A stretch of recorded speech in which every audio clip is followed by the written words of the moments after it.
A Hell's Angel risked his life to save a girl. He never expected who came looking for her.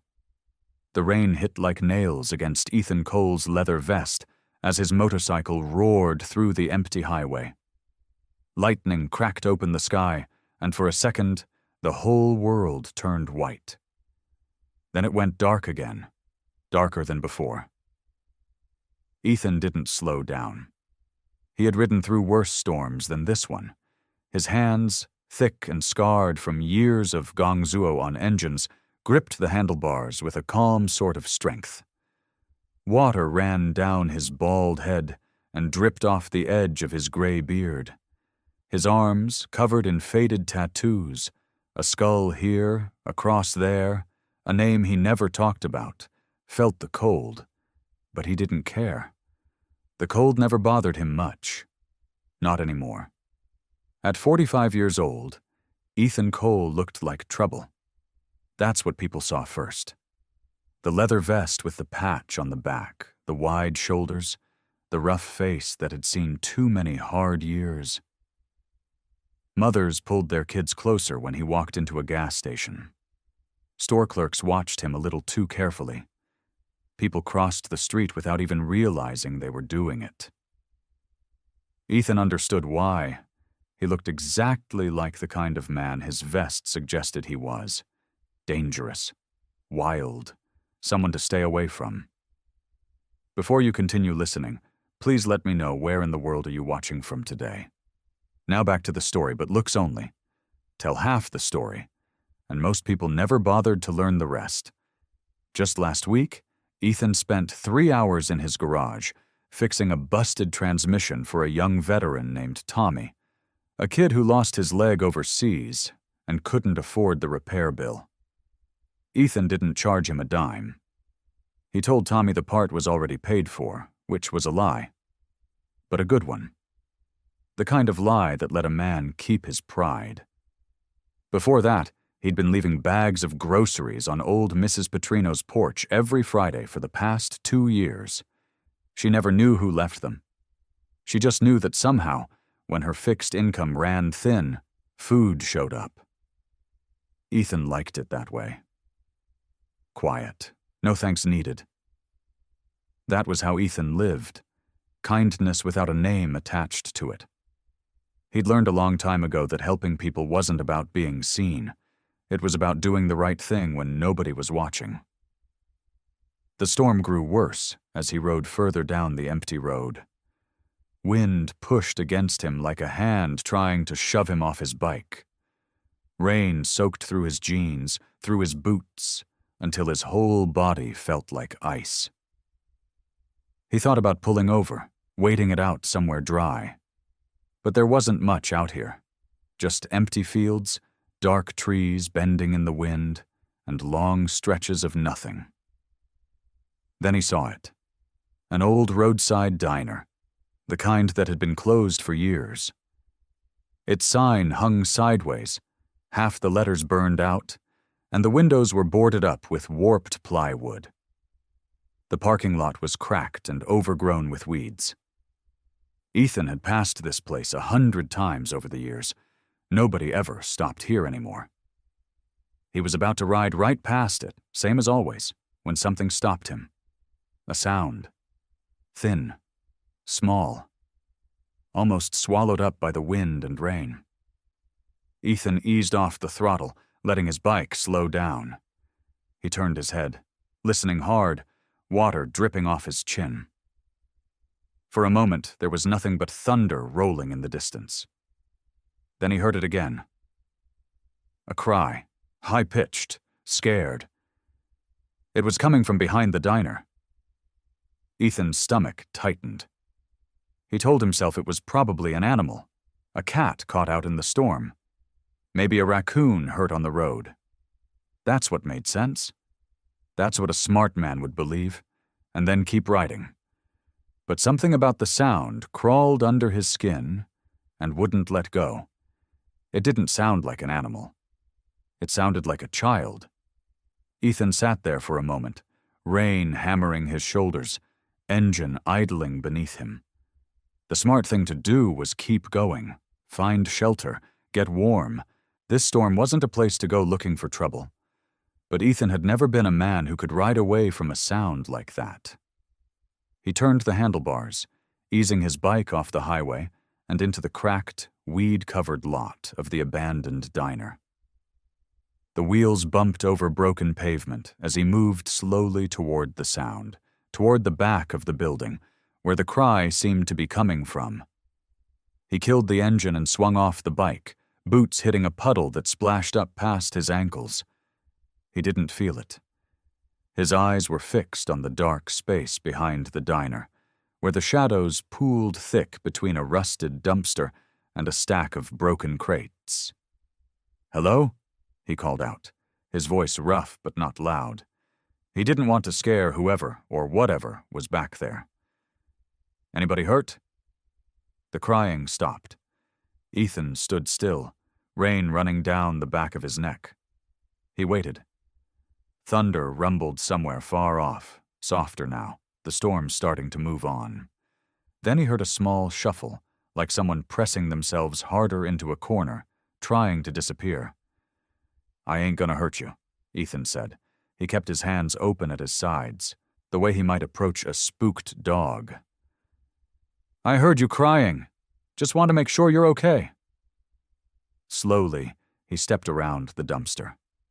There, pressed into the corner where the wall met a broken drain pipe, was a little girl. She couldn't have been more than 9 or 10 years old. Her hair was plastered to her face, dark with rain, and her thin arms were wrapped tight around a small backpack like it was the only solid thing left in her world. Her lips were blue at the edges. She was shivering so hard her teeth clicked together. She looked up at him, and Ethan watched the fear bloom in her eyes. He knew what she saw. A giant of a man, soaked through, covered in tattoos, wearing a leather vest with skulls stitched on it.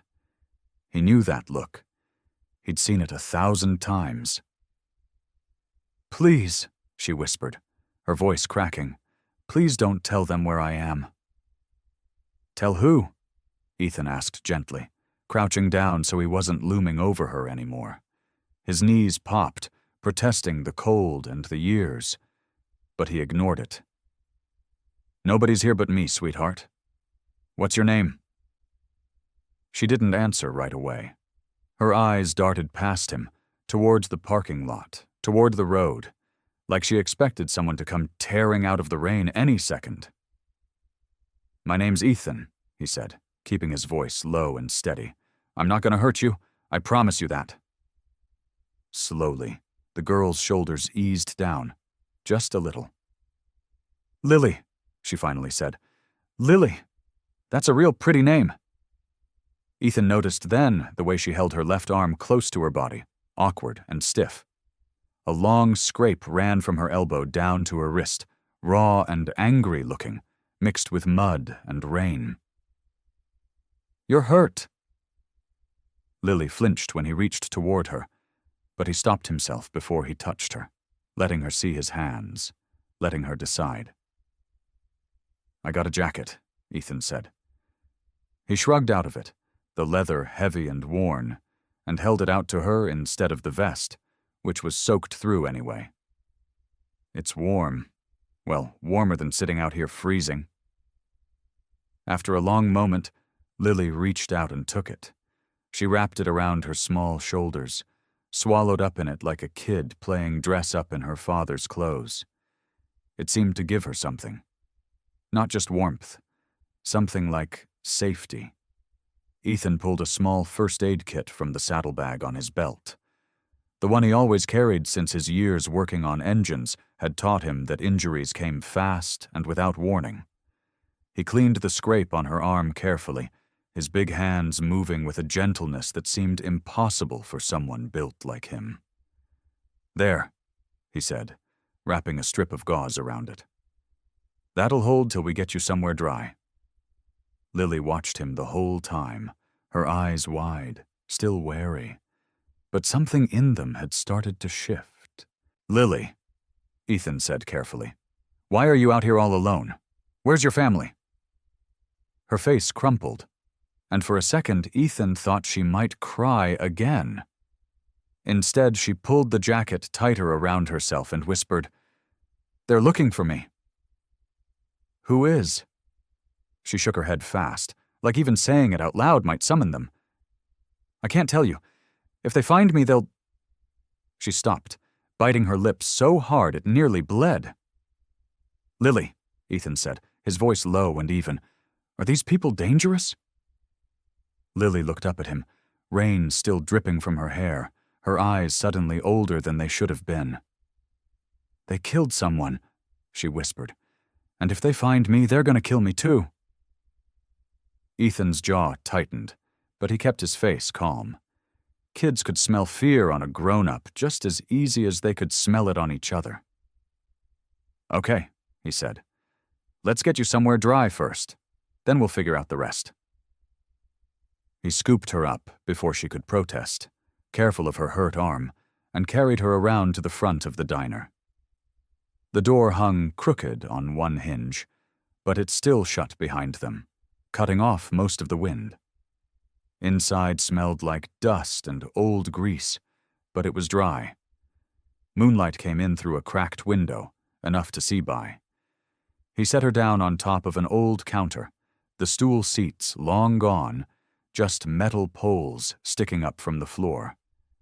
Lily pulled his jacket tighter around her shoulders and watched him with those wide, careful eyes. Ethan pulled out his phone. No signal. He walked toward the window, held it up, turned in a slow circle. Nothing. "Storm probably knocked out a tower somewhere," he muttered. He tried again. One bar flickered, then died. "Gonna have to try again in a minute." Lily's eyes followed his every move, like she was watching to see if he'd bolt for the door and leave her.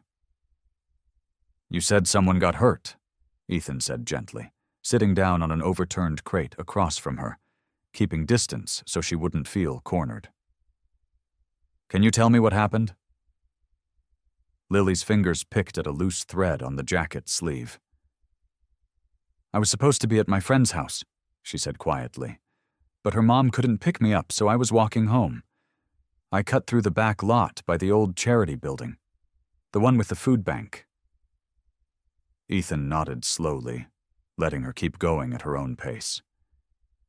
There were men there, loading boxes into a truck. I thought maybe it was a donation or something, so I didn't think nothing of it.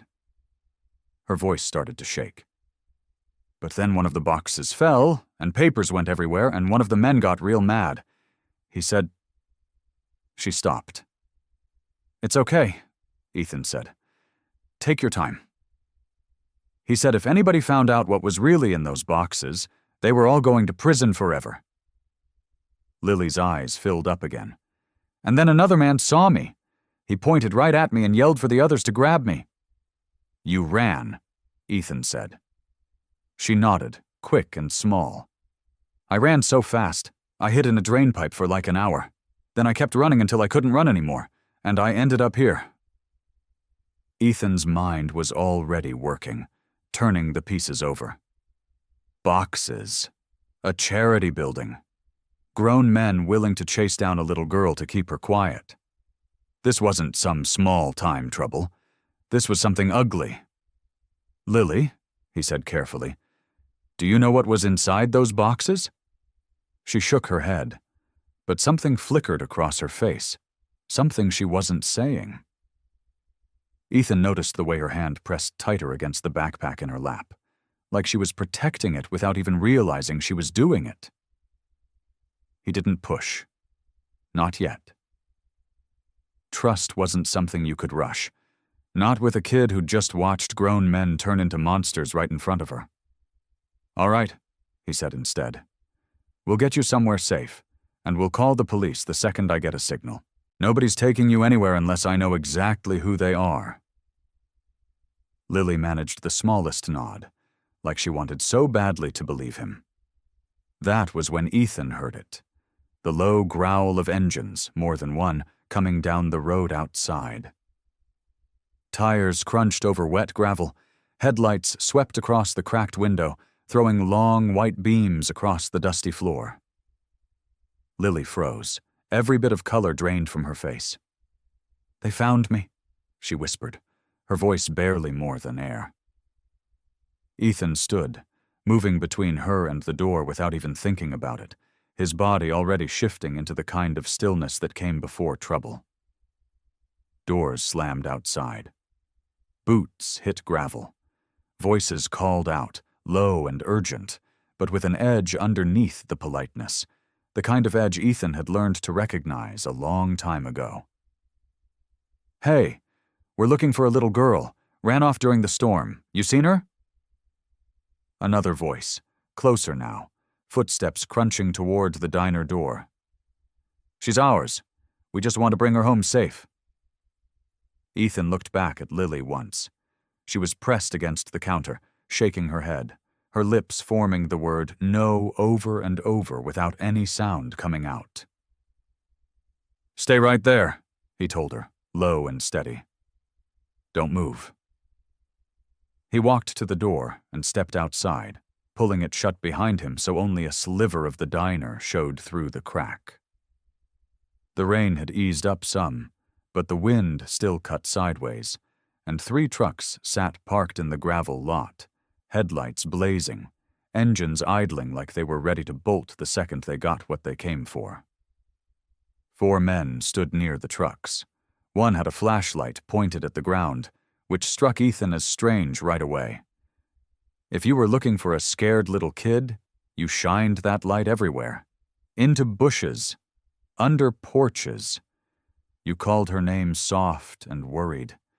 These men weren't doing any of that. They were watching the diner door like they already knew exactly where she was. "Evening," Ethan said, keeping his voice easy, his hands loose at his sides. The tallest one stepped forward. He had a gray jacket, slicked back hair, and a smile that didn't touch his eyes. "We're sorry to bother you.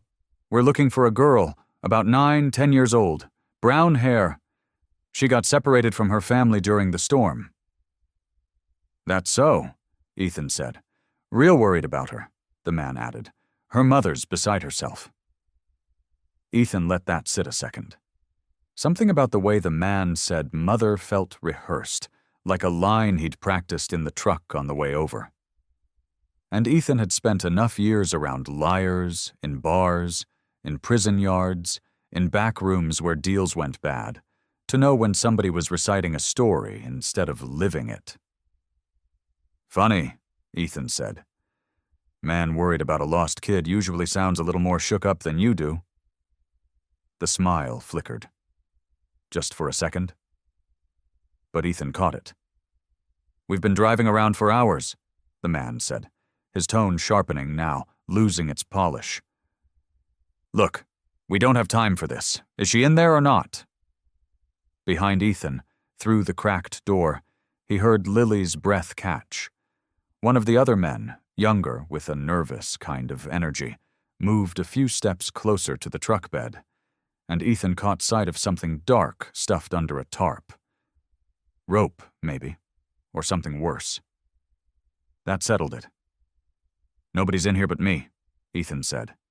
"Storm caught me too. I was just passing through." The tall man's jaw tightened.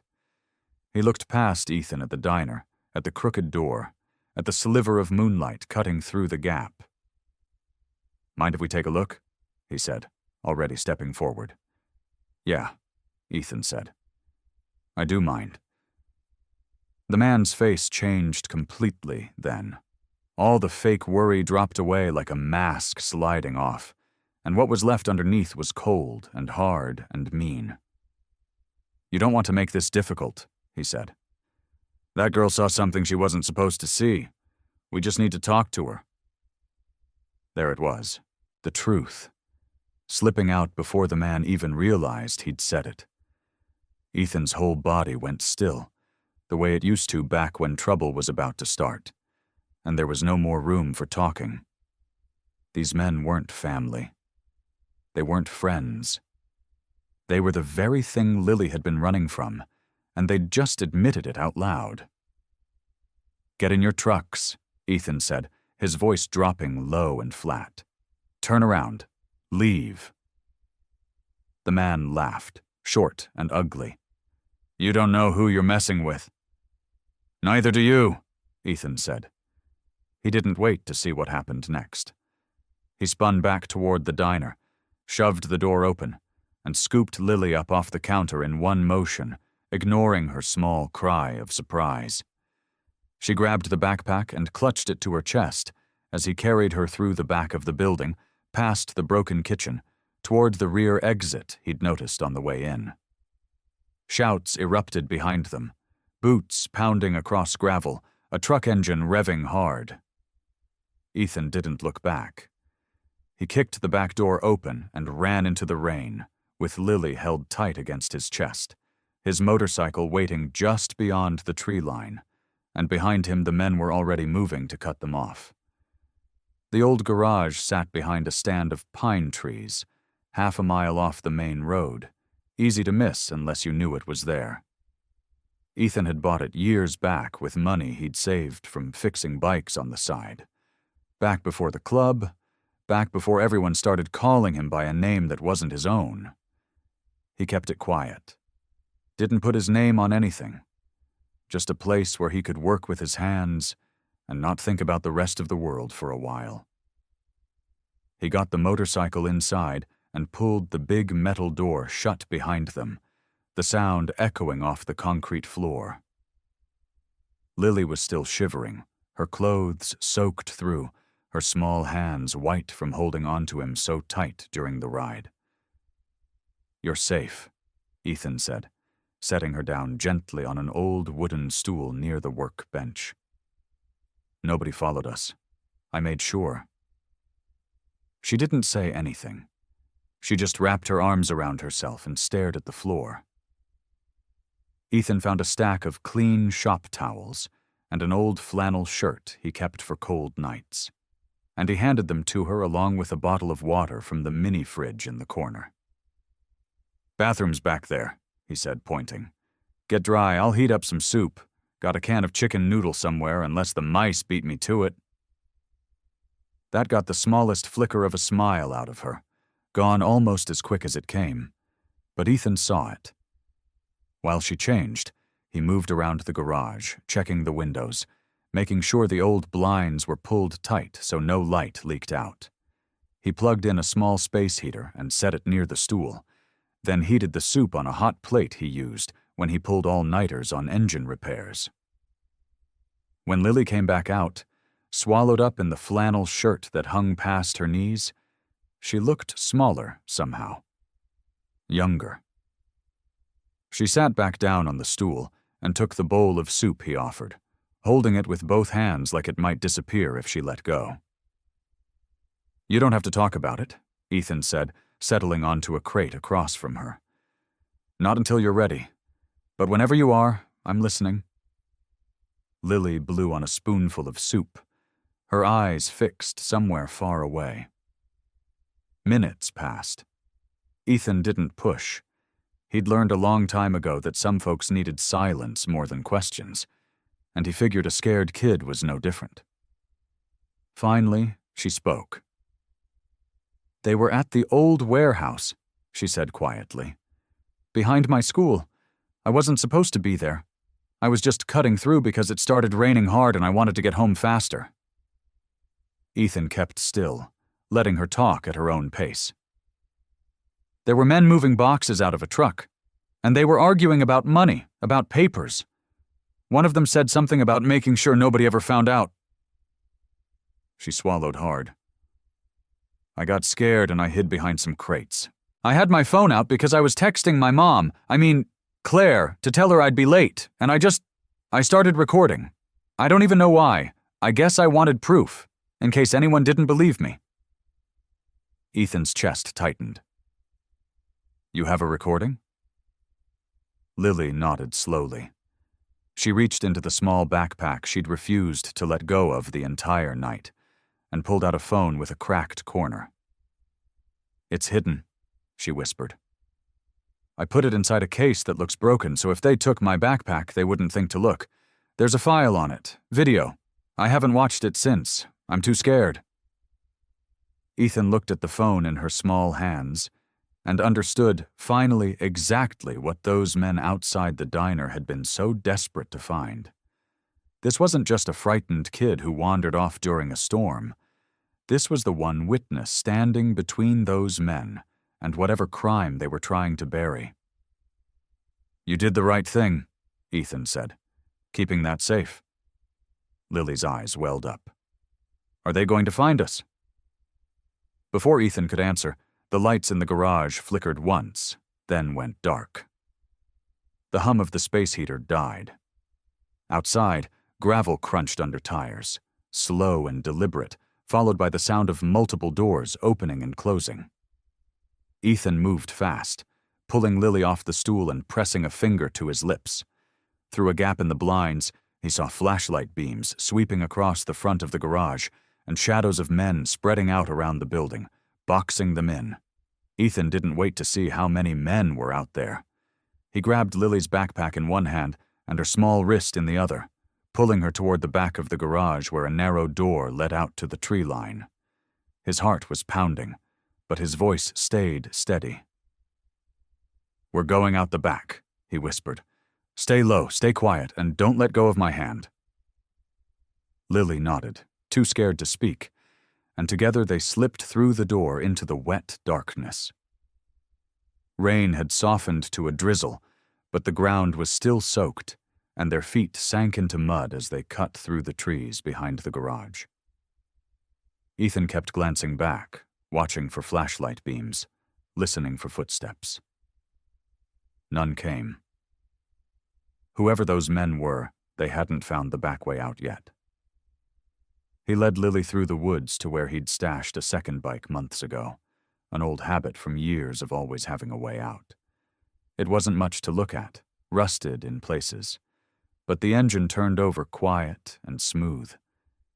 He got Lily settled behind him, her arms wrapped tight around his waist, and they rode without headlights until they were far enough away to breathe again. It was Ethan who remembered the church.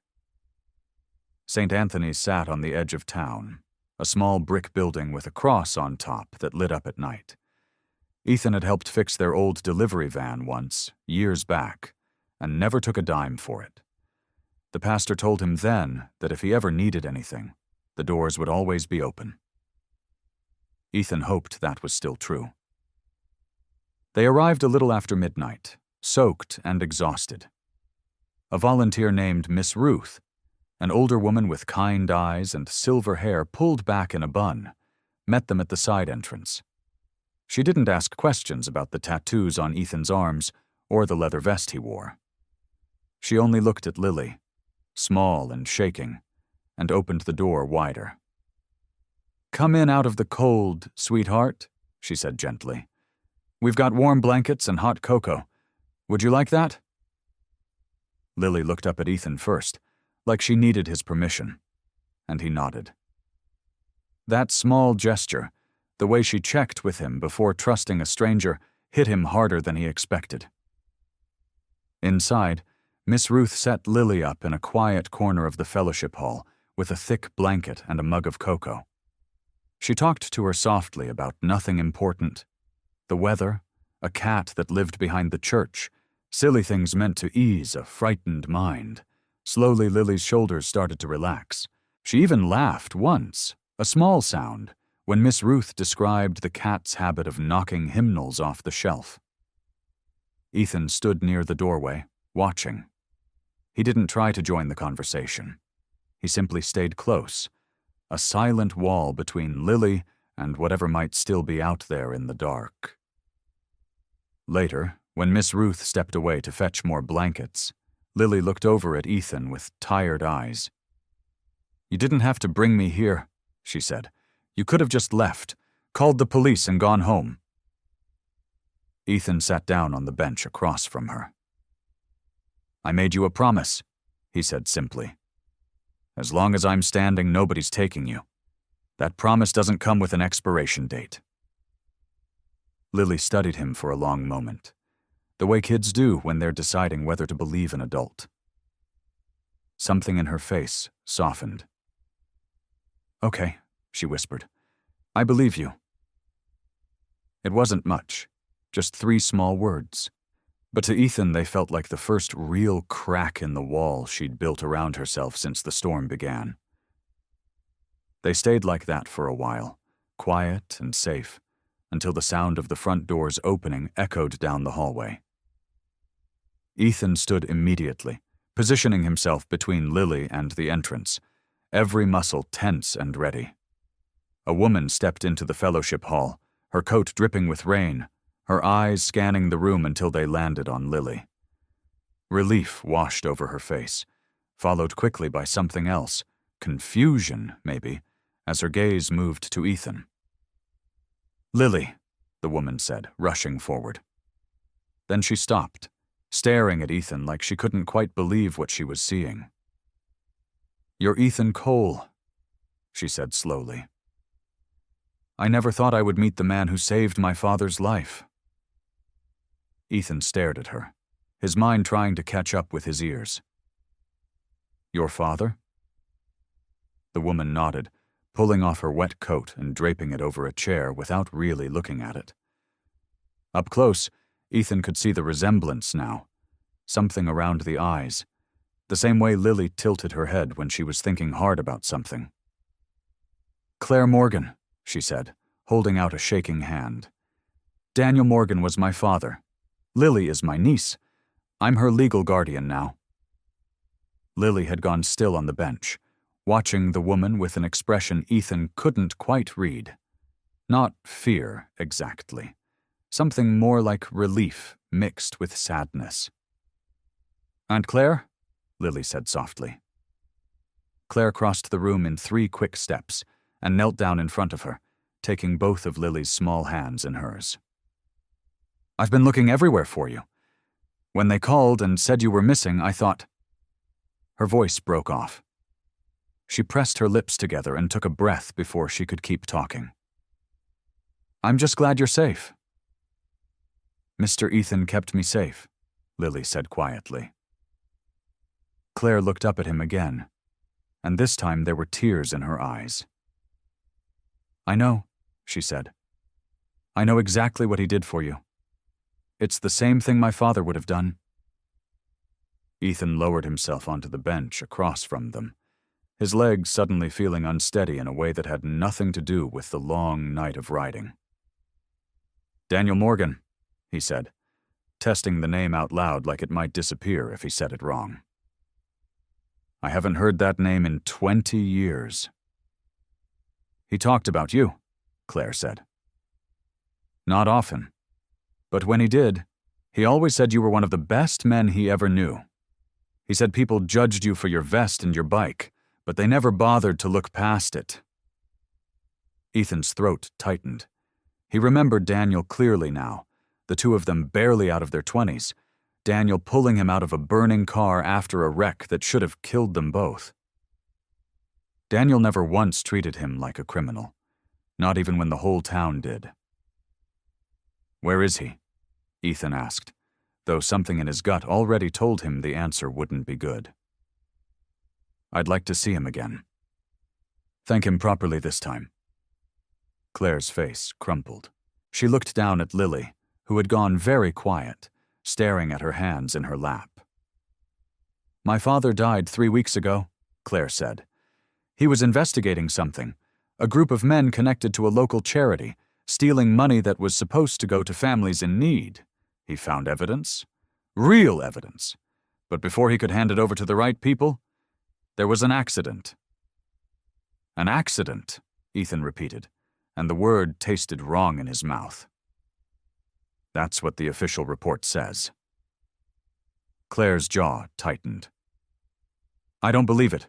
My father was careful. He didn't make mistakes like that. I think the men he was investigating found out, and I think they made sure he couldn't talk." Ethan looked at Lily, understanding beginning to settle over him like a heavy coat. "The men chasing her tonight." "The same ones," Claire said. "Lily was staying with a family friend the night it happened. She saw something. She didn't even understand what it was until later, but she had her father's old recorder in her backpack, and it caught part of a conversation. Enough to be dangerous to them. The pieces clicked together in Ethan's mind, one after another, until the whole ugly picture came into view. Daniel had died trying to expose these men, and now his daughter, the only living piece of evidence against them, had been running for her life through a thunderstorm until a stranger on a motorcycle happened to hear her crying behind an old diner. It wasn't a coincidence. Ethan didn't believe in those. Somehow, some way, Daniel had reached across all that time and all that distance and put his daughter's path directly into the hands of the one man who owed him everything. Ethan looked at Lily, small and brave, and so much like her father it made his chest ache, and he made a decision that settled deep into his bones. "Daniel saved my life once," he said, his voice rough but steady. "I couldn't pay him back then. I can now."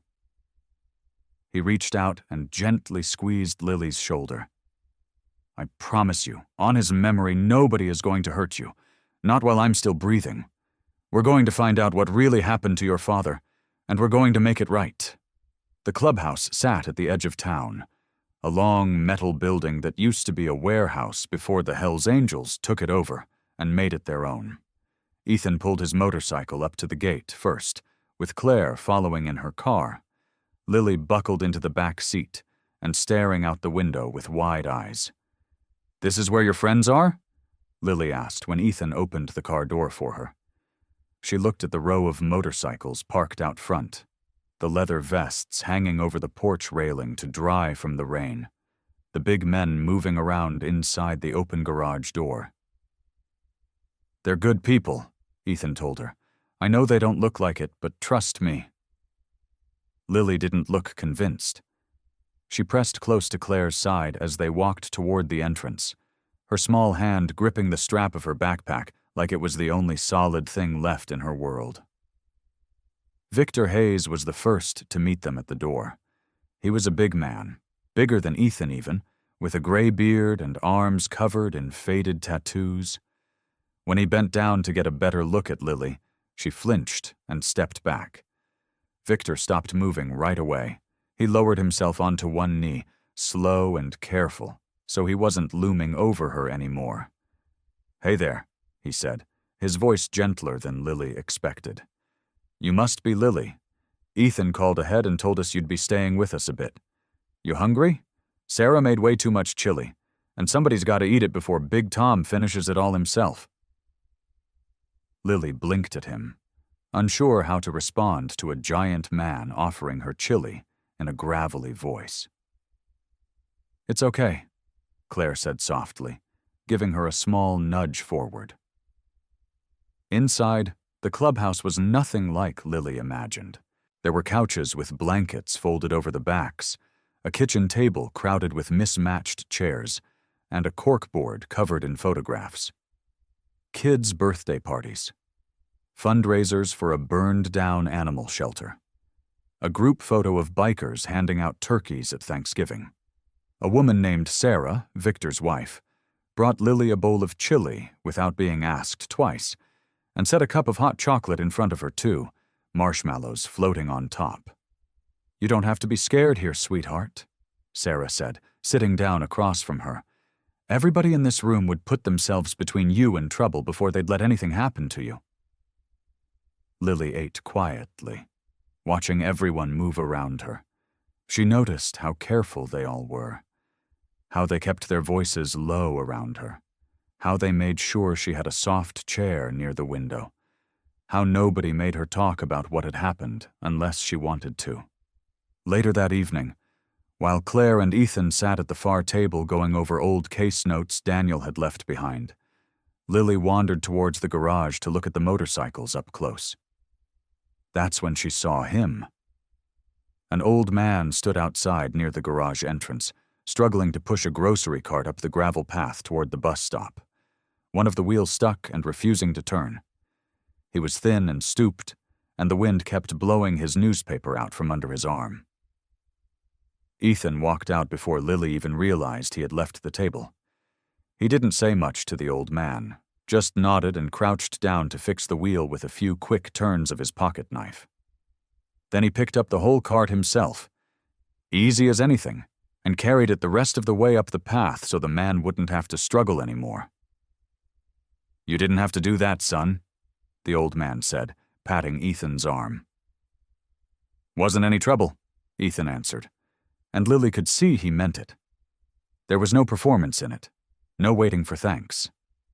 He helped the man onto the bus, made sure his cart was secure, and waved as the bus pulled away before turning back toward the clubhouse.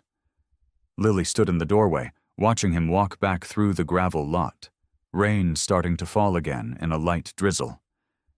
She thought about the way he had carried her through the storm the night before, the same steady care in his hands then as she'd just seen with the old man's cart. Maybe Aunt Claire was right. Maybe the vest and the tattoos and the big motorcycle didn't tell the whole story. When Ethan noticed her standing there, he gave her a small, tired smile. "You okay, kiddo?" Lily nodded, and for the first time since the night in the storm, she almost believed it. Claire spread the box of Daniel's things across the clubhouse table, her hands moving slow, like she was afraid to break something. The box had sat in her closet since the funeral, taped shut, unopened. She hadn't been ready before now. "I couldn't look at this stuff," she said. "Not until now." Ethan pulled a chair up next to her.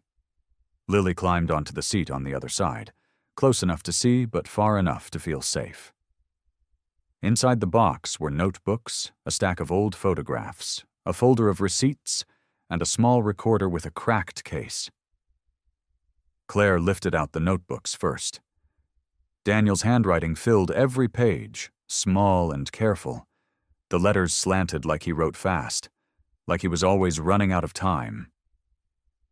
"He was always writing something," Claire said, smiling a little even though her eyes were wet. "Even at dinner, even in the car. I used to tease him about it." Ethan picked up one of the notebooks and opened it to a page marked with a folded corner. His eyes moved down the lines, and his face changed. The tired lines around his mouth pulled tight. "Claire," he said quietly, "you need to see this." She leaned over his shoulder. The page listed names, dates, and dollar amounts. Next to some of the numbers, Daniel had written question marks. Next to others, he'd written words like missing and unaccounted. "This is about Hope Harbor," Claire whispered, "the charity that helps families in the shelter downtown. Daniel volunteered there for years." "Somebody's been stealing from it," Ethan said. "Look at these totals. Money coming in from donations, but only half of it showing up in the accounts." Lily had gone very still, watching them both. "The men who chased me," she said slowly. "They talked about money. I heard them before I ran. One of them said something like, 'If the shipment doesn't line up, people are going to ask questions.'" Claire looked at her. "Shipment?" "I don't know what it meant," Lily said. "I was scared. I just remember running." Ethan flipped through more pages. Near the back of the notebook, he found a page with a single line circled 3 times. "Proof is with Elle. Keep her safe." Claire's hand went to her mouth. "He wrote that, about Lily." "He knew," Ethan said. Somehow he knew she might end up carrying something important. Lily's eyes went wide. She reached into her backpack, the same one she'd been clutching since the night of the storm, and pulled out her phone. The screen was cracked from when she'd fallen running through the woods, but it still turned on. "I recorded something," she said. "By accident. I was trying to call Aunt Claire, but I hit the wrong button, and it started recording video instead." She held the phone out, and Ethan took it carefully, like it might shatter in his hands. The video was shaky, dark, filmed from behind a stack of crates. Voices came through, muffled but clear enough to make out words. Two men, arguing about numbers. A mention of a name. Vale. "Marcus Vale," Claire said, her voice barely above a whisper. "He runs half the fundraising events in this town. Everyone trusts him." "Not everyone," Ethan said, setting the phone down gently. Daniel didn't. They sat there for a moment, the three of them, the weight of what they'd found pressing down on the table between them like something solid. "There's more," Claire said, pulling another paper from the box. It was a printed email, the header cut off, but the last line stood out. "He mentions a file. Says it's the only thing that can prove everything, all in one place. Numbers, names, dates. He calls it his insurance." "Where would he keep something like that?" Ethan asked. Claire shook her head. "I don't know. He never told me.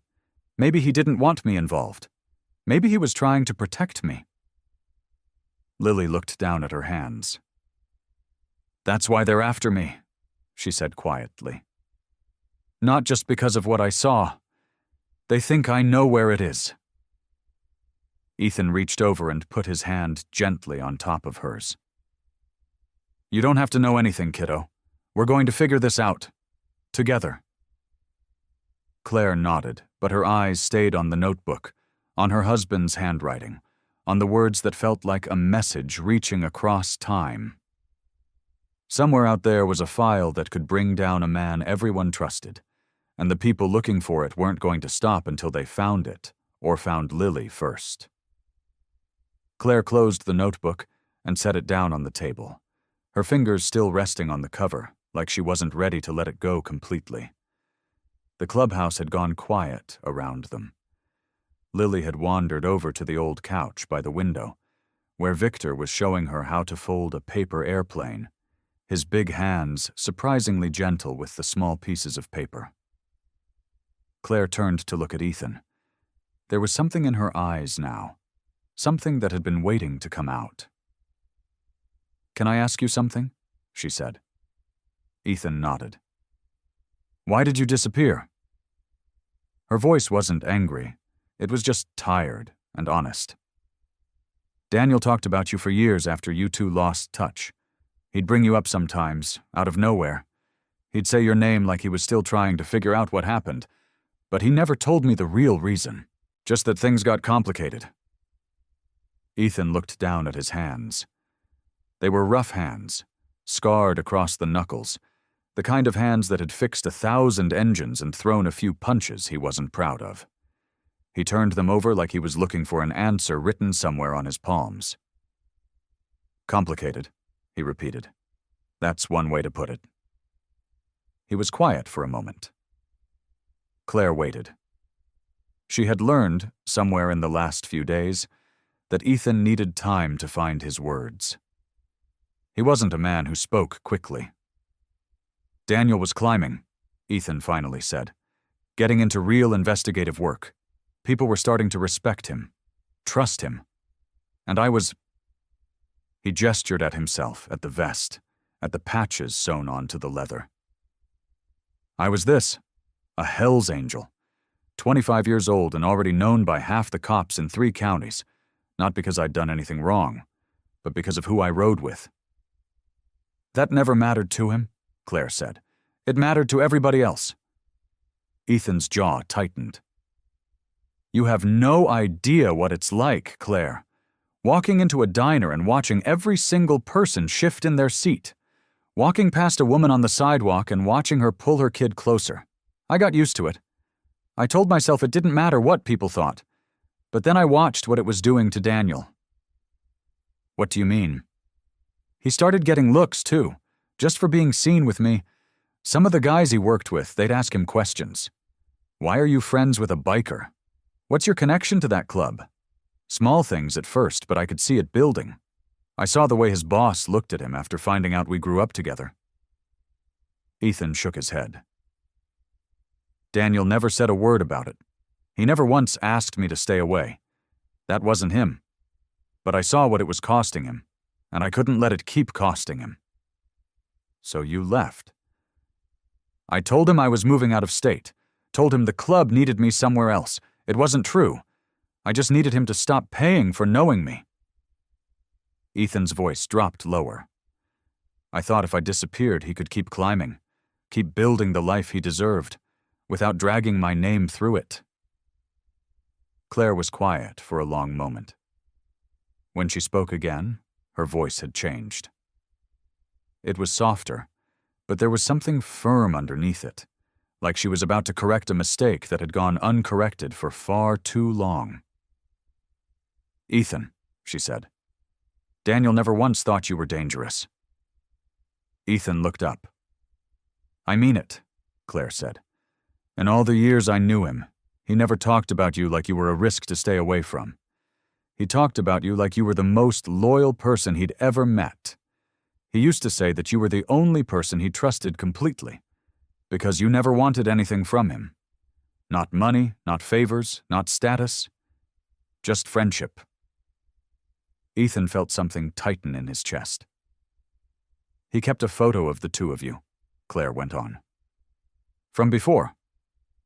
I found it in his desk after he died. On the back, he'd written something. It said, "The most honorable man I know rides a motorcycle and doesn't even realize it." Ethan sat very still. The words landed somewhere deep, somewhere he hadn't let anyone touch in a long time. He never saw the vest, Claire said. He saw you. Ethan didn't answer right away. He stood up from the table and walked outside, needing air, needing space to feel what Claire's words had just done to him. The morning sun hit his face. Somewhere across the yard, he heard the low rumble of motorcycles pulling in. Victor had called the club. 6 bikes rolled up the gravel driveway of Claire's small house, engines growling before falling silent one by one. Big men climbed off. Men with beards and tattoos and leather vests just like Ethan's. Men who looked like trouble to anyone who didn't know them. Lily stood at the window, watching them with wide eyes. Claire noticed her tense up and moved to stand beside her. "It's okay," Claire said softly. "They're friends." But Lily didn't look convinced. Not yet. The men got to work almost immediately. One of them, a heavy-set rider named Big Tom, pulled a ladder off his truck and started checking the roof, where a storm the month before had torn loose some shingles. Another, a quiet man named Frank, knelt by the porch steps that had been rotting for years, measuring boards to replace them. Victor directed traffic like he'd done this 100 times before, which he had. The club didn't just ride together. They took care of each other, and now they were taking care of Claire. Lily stepped outside slowly, staying close to the door. She watched a big man with a gray beard laugh at something another one said, his whole face changing, kind lines forming around his eyes. She watched them carry lumber, hand each other tools, drink water from a cooler someone had brought. Nobody yelled. Nobody looked scary the way she thought they would. One of the younger riders, a woman named Sadie, who rode with the club and had 2 kids of her own, walked over to Lily with a small bag. "Hey there," Sadie said, crouching down to Lily's height. "I heard you like drawing. Brought you some colored pencils. Figured you might want something to do while the noisy stuff happens." Lily took the bag carefully. "Thank you," she whispered. "You're safe here," Sadie said. "All these guys, we look rough, I know, but we take care of our own. And far as we're concerned, you're one of ours now." Lily looked past her at the men working on the porch, at Ethan now among them, sleeves rolled up, hammering a board into place like he'd done it 1,000 times. She thought about how scared she'd been of him at first, hiding behind that diner in the storm. She thought about how wrong she'd been. By afternoon, the porch had new steps. The roof was patched. Someone had fixed the fence gate that had been hanging crooked for months. Claire stood in her yard, hand over her mouth, looking at her home like she barely recognized it. "I don't know how to thank you all," she said. "Don't need thanks," Victor said. "Ethan's family. That makes you family too." That evening, as the bikes started leaving one by one, an older woman from next door walked over. Ethan recognized her. Mrs. Whitfield. She'd lived beside Claire for 20 years, and Ethan remembered the way she'd looked at him the first time he'd shown up on his motorcycle, the way she'd pulled her curtains shut like he was something dangerous passing through. She stood in front of him now, twisting her hands together. "I owe you an apology," she said. Ethan waited. "I've been watching you," she said, "these past few days, watching what you and your friends have been doing for Claire and that little girl. I judged you the moment I saw you. Judged all of you. I'm sorry for that." "You don't owe me anything," Ethan said quietly. "I do," she insisted. "I was wrong. You're a good man. All of you are." She looked toward Lily, who was sitting on the newly repaired porch steps, drawing with her colored pencils. "That little girl is lucky to have you looking out for her." Ethan nodded, thanking her, and watched her walk back toward her house. But even as the warmth of the moment settled over him, a knot remained in his stomach. The men who wanted Lily were still out there. Marcus Vale did not give up easily, and Ethan knew that peace like this, quiet and safe, never lasted long when someone like that was still hunting. That night, after the bikes had gone, and Lily had fallen asleep on the couch with her colored pencils still in her hand, Claire brought out a box. It was an old shoebox, the cardboard soft at the corners from being handled too many times. She set it on the kitchen table like it was something fragile. "This was Daniel's," she said. "I never went through all of it. I couldn't." Ethan sat down across from her. "You sure you want to now?"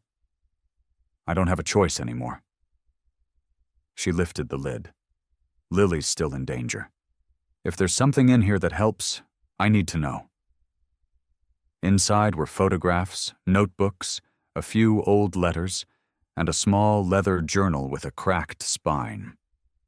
Ethan recognized the journal immediately. He'd seen Daniel carry one just like it years ago, always scribbling something down, always watching people a little too closely. Claire opened it and flipped through pages of handwriting, notes about meetings, names Ethan didn't recognize, dates circled in red ink. Then she stopped. "Ethan," she said, "look at this." She turned the journal toward him. On one page, in Daniel's careful handwriting, was a single line. "If anything happens to me, Ethan will know where to look. He always did see things other people missed." Ethan stared at the words for a long moment. His chest tightened. "He wrote that about you," Claire said softly. "Before any of this happened. Before Lily was even born, maybe." "Why would he think that?" Ethan asked, his voice rough. "I haven't seen him in years." "Maybe he never stopped believing in you," Claire said, "even after you two lost touch." Ethan turned more pages. Near the back, he found something that made him sit up straighter. A drawing, rough and simple, of a building. Beside it, in smaller writing, were directions. Landmarks. A description of an old storage facility on the edge of town, one Ethan actually recognized from his younger days. "That's the old Ferris warehouse," Ethan said. "Nobody's used that place in 15 years. "You know it?" "I fixed a bike for a guy who used to store parts there. Long time ago." Ethan tapped the page. "Daniel knew I'd remember this place. That's why he drew it like this. He wasn't leaving clues for just anybody. He was leaving them for me." Claire's eyes filled with tears. He trusted you, even after everything." Ethan didn't answer right away. He looked at the drawing again, feeling something heavy settle in his chest, something between grief and gratitude. They spent the next hour going through the rest of the box, matching notes to newspaper clippings Claire had saved about the corruption case Daniel had been investigating before he died. Slowly, a picture started to form. Daniel had been getting close to exposing powerful people connected to Marcus Vale. The evidence file, the one everyone wanted, had likely been hidden at that warehouse before Daniel died. "We need to find it before they do," Claire said. Ethan nodded. "Tomorrow, we go together." Claire hesitated, then reached for her phone. "I should call Detective Reyes. Let him know what we found. He's been helping with the investigation. Daniel trusted him too." She dialed the number and put the phone to her ear. Ethan watched her face change as the call connected, watched her explain what they'd discovered, watched her mention the warehouse. When she hung up, something was wrong. "What is it?" Ethan asked. He asked a lot of questions, Claire said slowly. "About exactly where the warehouse was. Exact address. He usually just tells me to send him information later, but tonight he wanted every detail right away." Ethan felt a cold feeling creep up his spine. Reyes was helping Daniel? He said he was. He's been the one coordinating with local police this whole time. Claire's hands were shaking now. "Ethan? What if he wasn't helping Daniel? What if he was the one Daniel was trying to expose?" Ethan stood up, his mind racing back through everything Reyes had said and done since this all started, every question he'd asked, every time he'd known things he shouldn't have. "We can't tell him anything else," Ethan said quietly. "Not until we know for sure." Claire looked down at Daniel's journal, at the drawing of the warehouse, and her face went pale. "Someone inside the investigation has been helping them," she whispered. "This whole time." Ethan didn't sleep that night. He sat at Claire's kitchen table long after she'd gone to check on Lily, turning Daniel's journal over in his hands, reading the same lines again and again. Somewhere in this mess was the answer, and he wasn't going to find it lying in bed staring at the ceiling. By morning, he had a plan. "I'm not going after the warehouse yet," he told Claire when she came downstairs. "Not until we know who's leaking information. If Reyes is dirty, walking in there blind could get us all killed." Claire poured coffee with hands that still shook a little. "How do we find out?" "I know someone at the charity office, Daniel's old organization." Ethan stood, grabbing his jacket.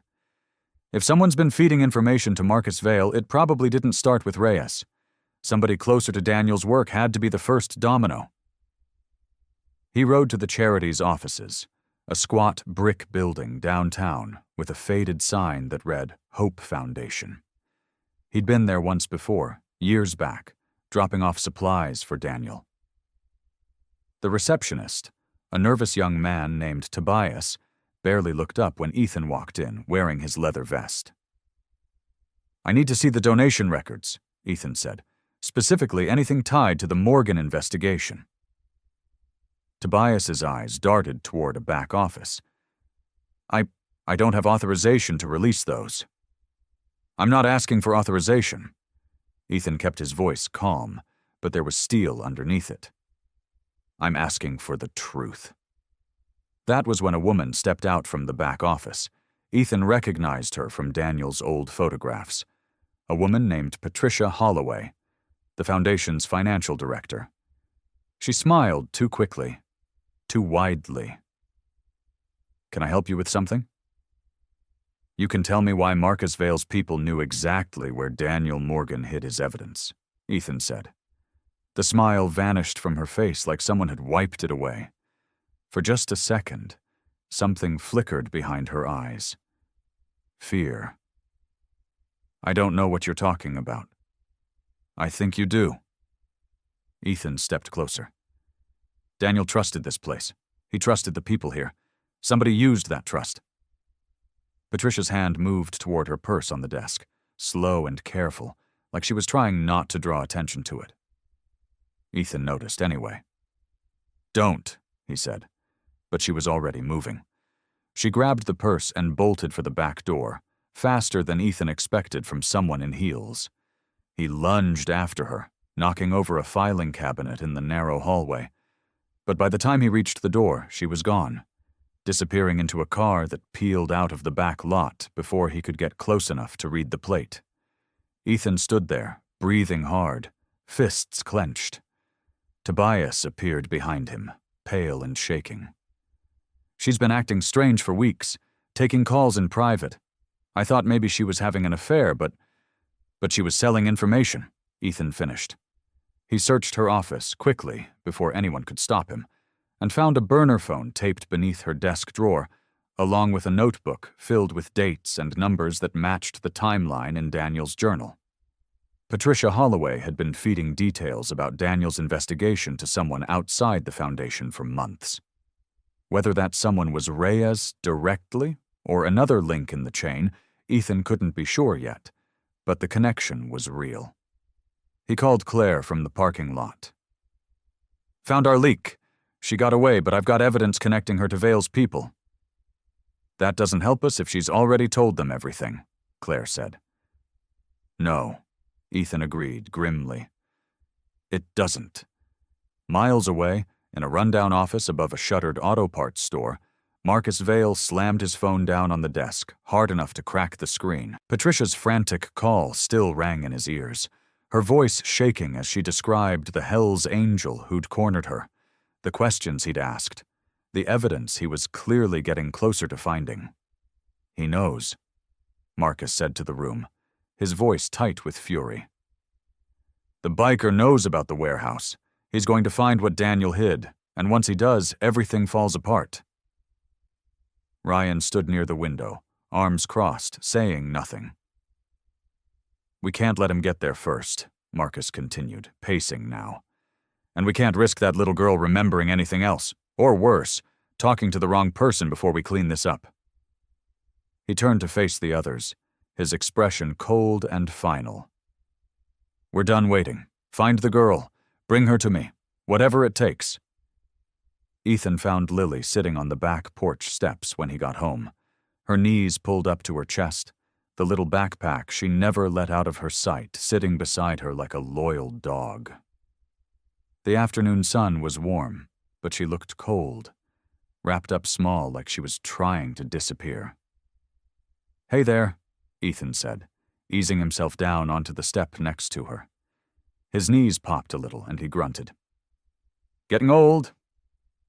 Lily didn't smile. She kept her eyes on the yard, on nothing in particular. "You okay?" he asked. She shook her head. Ethan waited. He'd learned that with Lily, you couldn't push. You had to let the words come when they were ready, same as coaxing a scared animal out from under a porch. Finally she spoke, so quiet he almost missed it. "This is all my fault." "What is?" "Everything." Her voice cracked. "The bad men. Miss Patricia running away. You getting hurt trying to protect me. If I hadn't been at that warehouse that night, none of this would be happening. My dad would still be—" She stopped, swallowing hard. "Everybody's in danger because of me." Ethan felt something twist in his chest, hard and sharp. He'd heard guilt talk like that before. From soldiers, from men in the club who blamed themselves for things that were never their fault to begin with. It was a heavy thing to carry, and it wasn't right that an 8-year-old girl had to carry it too. "Look at me," he said gently. Lily turned, her eyes red and wet. "None of this is your fault," Ethan said. "Not one piece of it. You didn't ask to see what you saw. You didn't ask for bad men to come looking for you. You were just a kid in the wrong place at the wrong time. That's not a crime, Lily. That's just bad luck. But if I hadn't been there, then somebody else might have gotten hurt instead, and we'd never have known the truth about what happened to your dad." Ethan shook his head slowly. "The men chasing you, they're the ones who did wrong. Not you. You hear me? They made the choice to hurt people. You didn't make any choice except to be scared and try to survive. That's not something to feel guilty about." Lily wiped her nose with the back of her hand. "I'm still scared." "Good," Ethan said. That surprised her enough that she actually looked at him. "Good?" "Being scared don't mean you're weak," Ethan said. "It means you're smart enough to know something's dangerous. Courage isn't about not being scared, kiddo. Courage is doing the right thing even when you're scared out of your mind. I've known plenty of tough-looking men who didn't have an ounce of real courage in them, and I've known scared little girls who had more of it than anybody I ever met." Lily was quiet for a long moment, studying him like she was trying to decide if she believed him. "You really think I'm brave?" she asked. "I know you are," Ethan said. "You've been running from monsters for days now, and you're still here, still fighting. That's about the bravest thing I've ever seen." Something shifted in her face then, like a weight had lifted just a little. She looked down at her backpack, running her fingers along the worn strap. "There's something I didn't tell you," she said slowly, "about that night." Ethan sat very still, careful not to spook her. "Take your time." "When I was hiding behind the crates," she said, "before the men found me, I saw my dad. He didn't see me.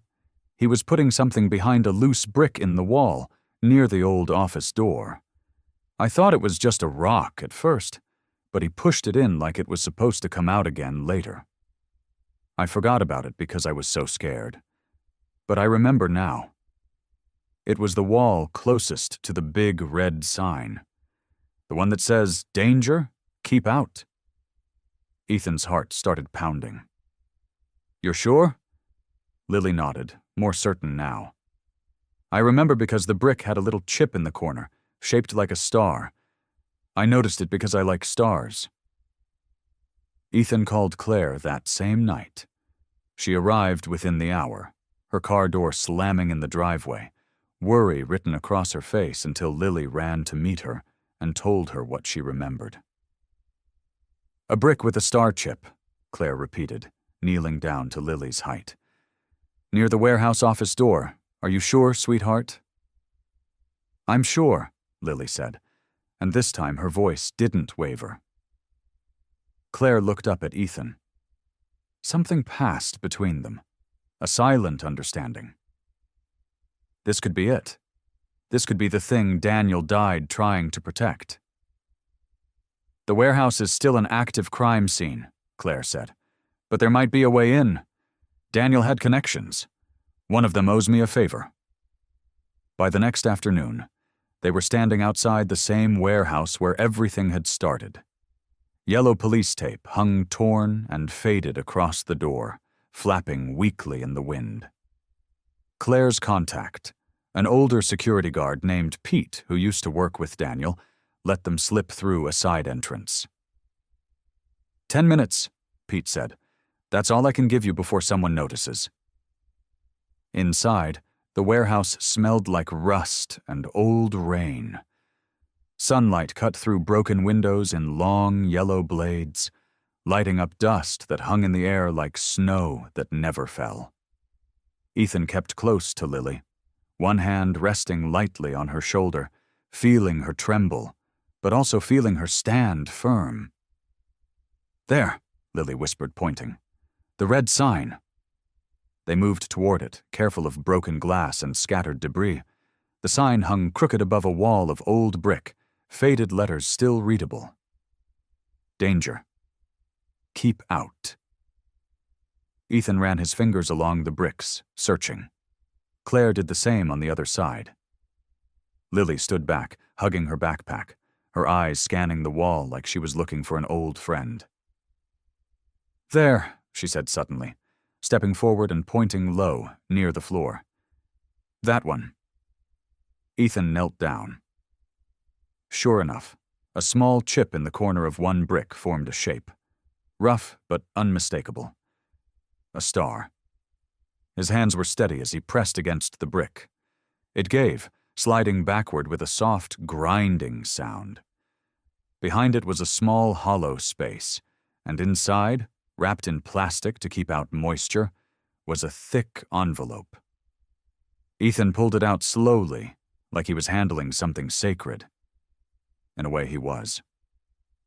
Claire's hands shook as she took it from him. She tore the plastic away and opened the envelope. Papers spilled into her hands, along with a small memory card taped to the inside flap. "It's everything," she breathed, flipping through the pages. Financial records, names, dates, a letter in Daniel's handwriting, explaining what he'd found and who was involved. "Ethan, this is everything. This proves it all. Marcus Vale, the corruption, the theft, all of it." Lily stepped closer, peering at the papers. "Is it enough? Enough to stop them?" "It's more than enough," Claire said, tears in her eyes now, tears that looked like relief instead of grief for the first time in what felt like forever. "Your dad made sure of that, baby. He made sure this couldn't be buried." Ethan felt something loosen in his chest, a tightness he hadn't even realized he'd been carrying. For the first time since this had all started, he let himself believe they might actually win, that Lily might get to be a kid again, that Daniel's death might mean something after all. "We need to get this to the police," Ethan said. "Tonight, before Marcus knows what we found." Claire nodded, already tucking the envelope into her bag. "I'll call my contact. We can have protection meet us there." Lily looked up at Ethan, something like hope shining through the fear still in her eyes. "We did it," she said. "We actually did it." Ethan managed a small smile, the first real one in days. "Your dad did the hard part, kiddo.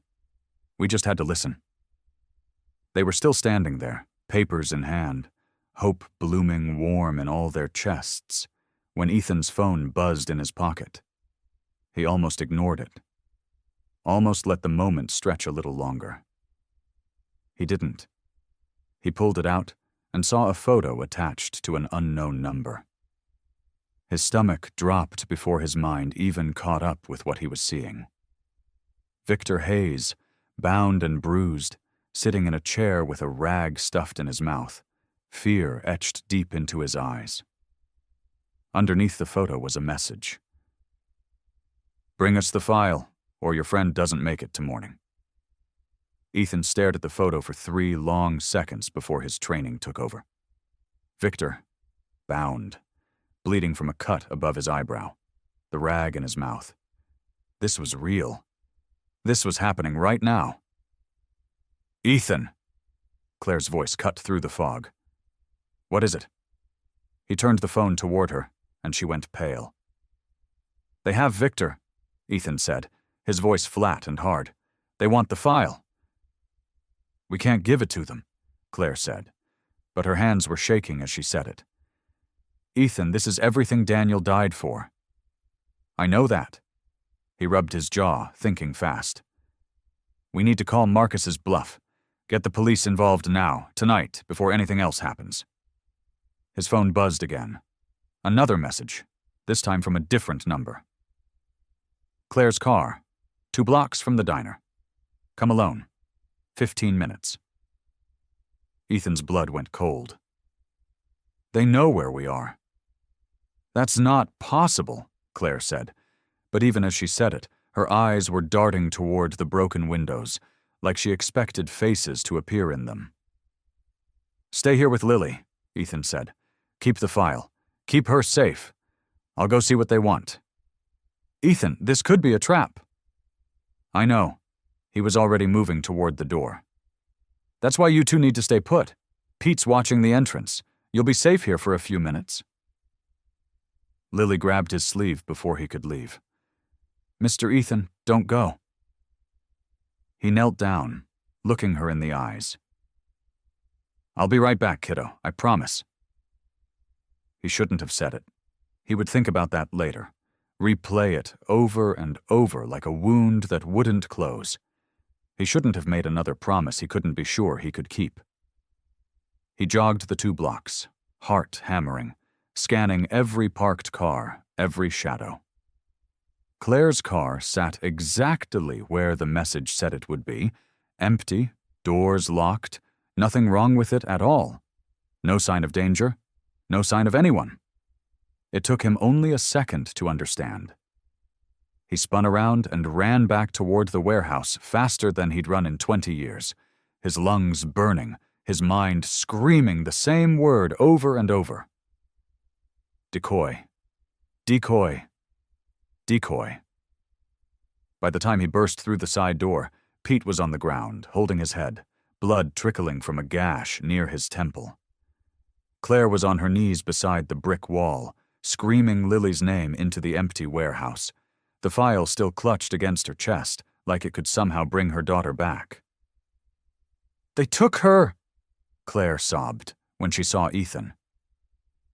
"They came in from the loading dock. 2 men. I couldn't stop them, Ethan. I tried, and they just took her." Ethan felt the floor tilt beneath him. He grabbed the edge of a broken table to keep from going down. "I promised her."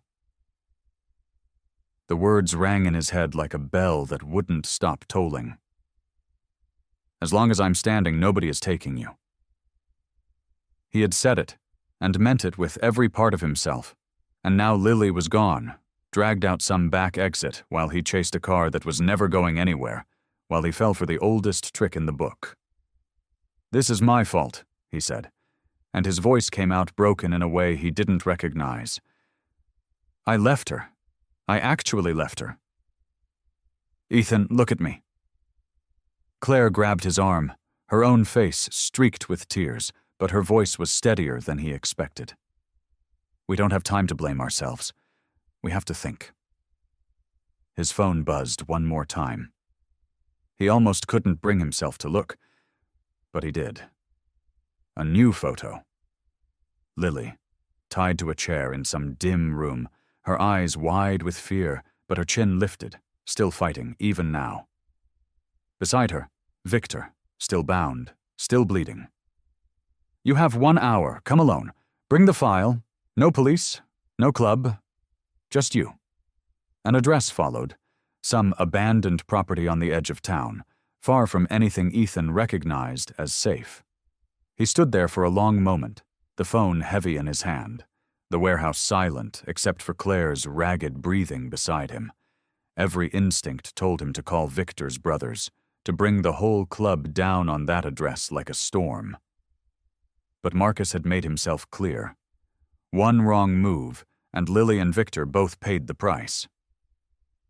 Ethan closed his eyes. He thought of Daniel, of the promise he made a long time ago, of the promise he made to Lily just an hour before. When he opened his eyes again, his decision was already made. "I'm going alone," he said. Claire tried to stop him at the door. "You can't just walk in there." "I don't have a choice." Ethan pressed the file into her hands, the one Daniel had died protecting.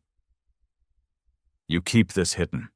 No matter what happens to me, you don't hand this over, you understand?"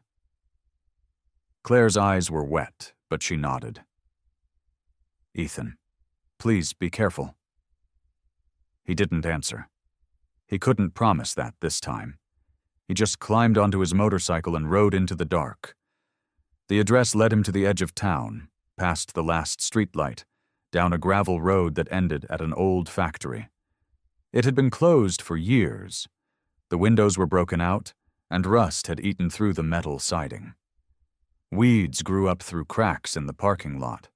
It looked like the kind of place nobody would ever find you, which was exactly why Marcus had picked it. Ethan parked his bike and walked toward the entrance with empty hands raised. He had left everything behind, his jacket, his phone, anything that could look like a weapon.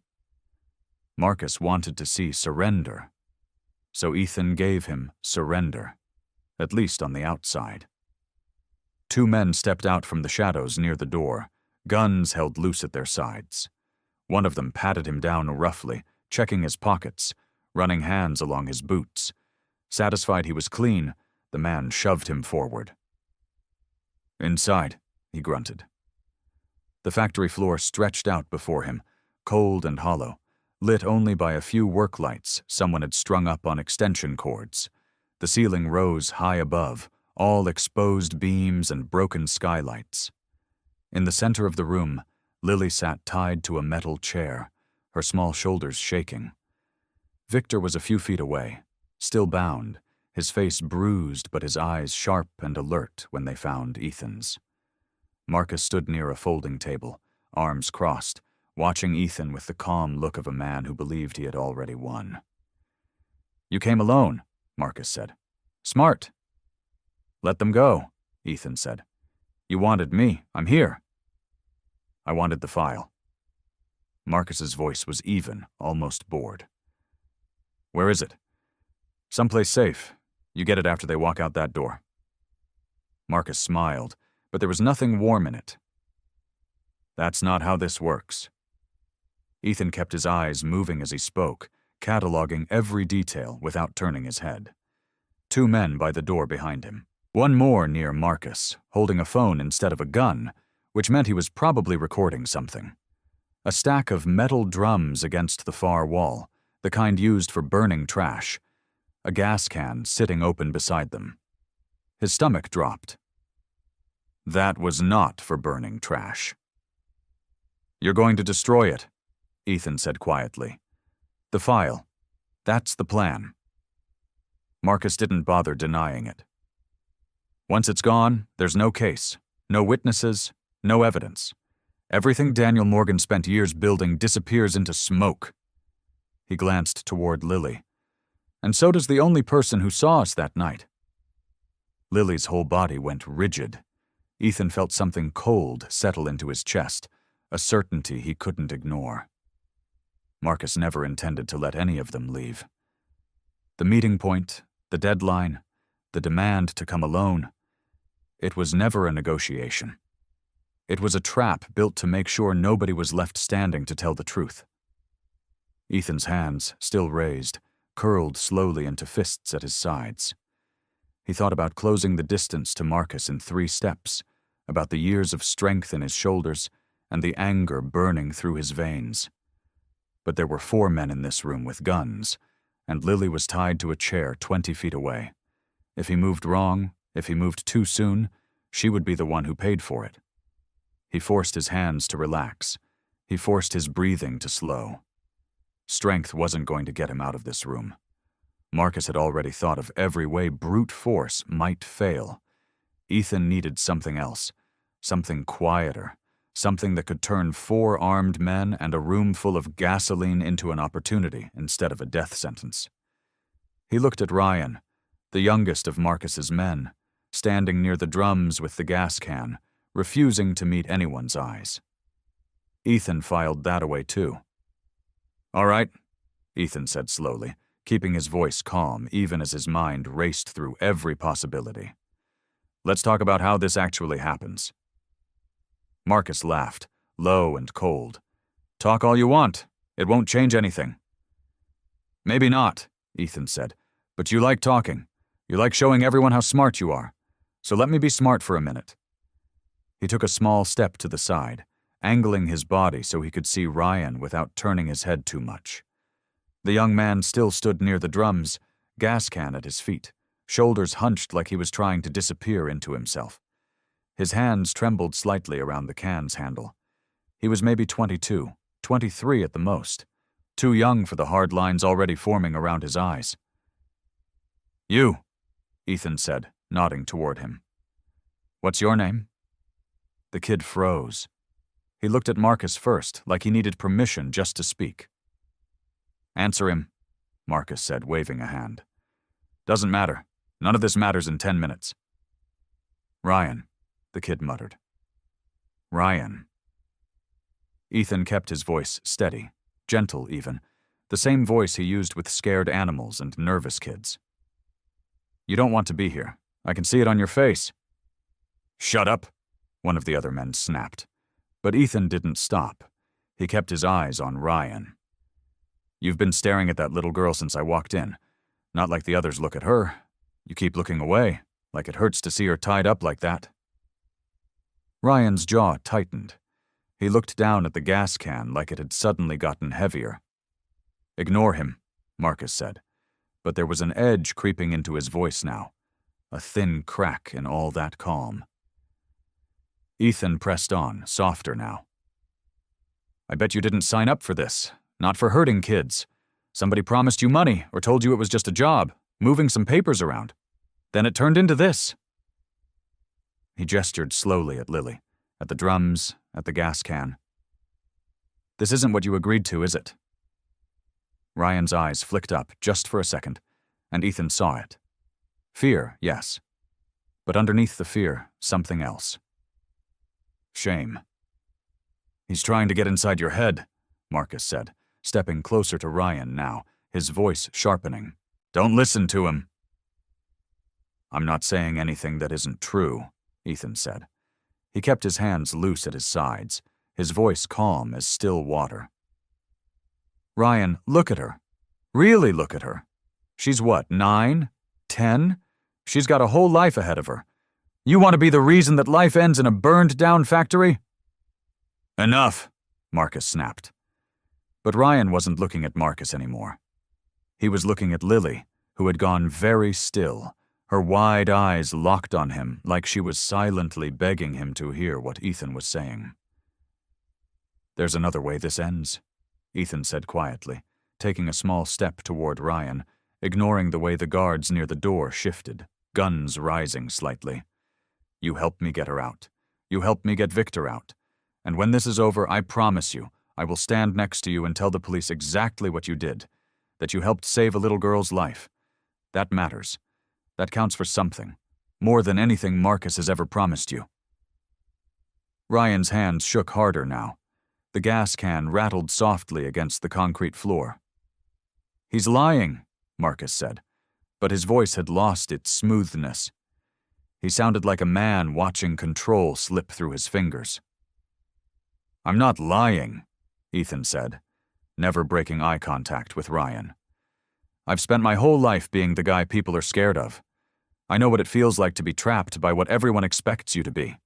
But you get to choose, right now, in this room, who you're going to be after tonight." Silence stretched heavy between them. Lily's breath came fast and shallow, her eyes darting between Ryan and Ethan like she barely dared to hope. Then Ryan's shoulders dropped, some invisible weight sliding off them. He set the gas can down slowly, quietly, and looked at Marcus with something that looked almost like relief. "I'm done," Ryan said, his voice shaking but clear. "I'm not doing this anymore." He turned toward Ethan. "Tell me what to do." Marcus's face twisted with rage. "You stupid kid, you're throwing your life away." "No," Ryan said, steadier now. "I think I'm getting it back." For a second, nobody moved. Then everything happened at once. Marcus lunged for Ryan, but Ethan stepped between them, using his body like a wall. He didn't throw a punch. He didn't need to.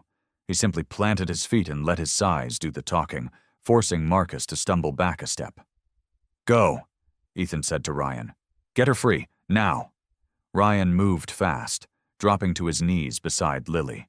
His fingers fumbled with the rope at her wrists, hands shaking so badly it took 3 tries to loosen the first knot. "It's okay," Lily whispered to him, her voice small but sure. "You're doing good." Those words seemed to steady him. His hands stopped shaking. The rope came loose. Across the room, the guards near the door were shouting now, confusion turning to anger as they realized what was happening. One of them raised his gun, but Marcus threw up a hand. "No shooting," he barked. "Not with all this gas around. You want to blow us all up?" That bought them seconds. Ethan grabbed a metal folding chair leaning against a stack of crates and swung it, not at any person, but into the path of the 2 guards rushing forward. It clattered across the concrete, tangling their legs just long enough to slow them down. "Victor," Ethan called out. "Can you move?"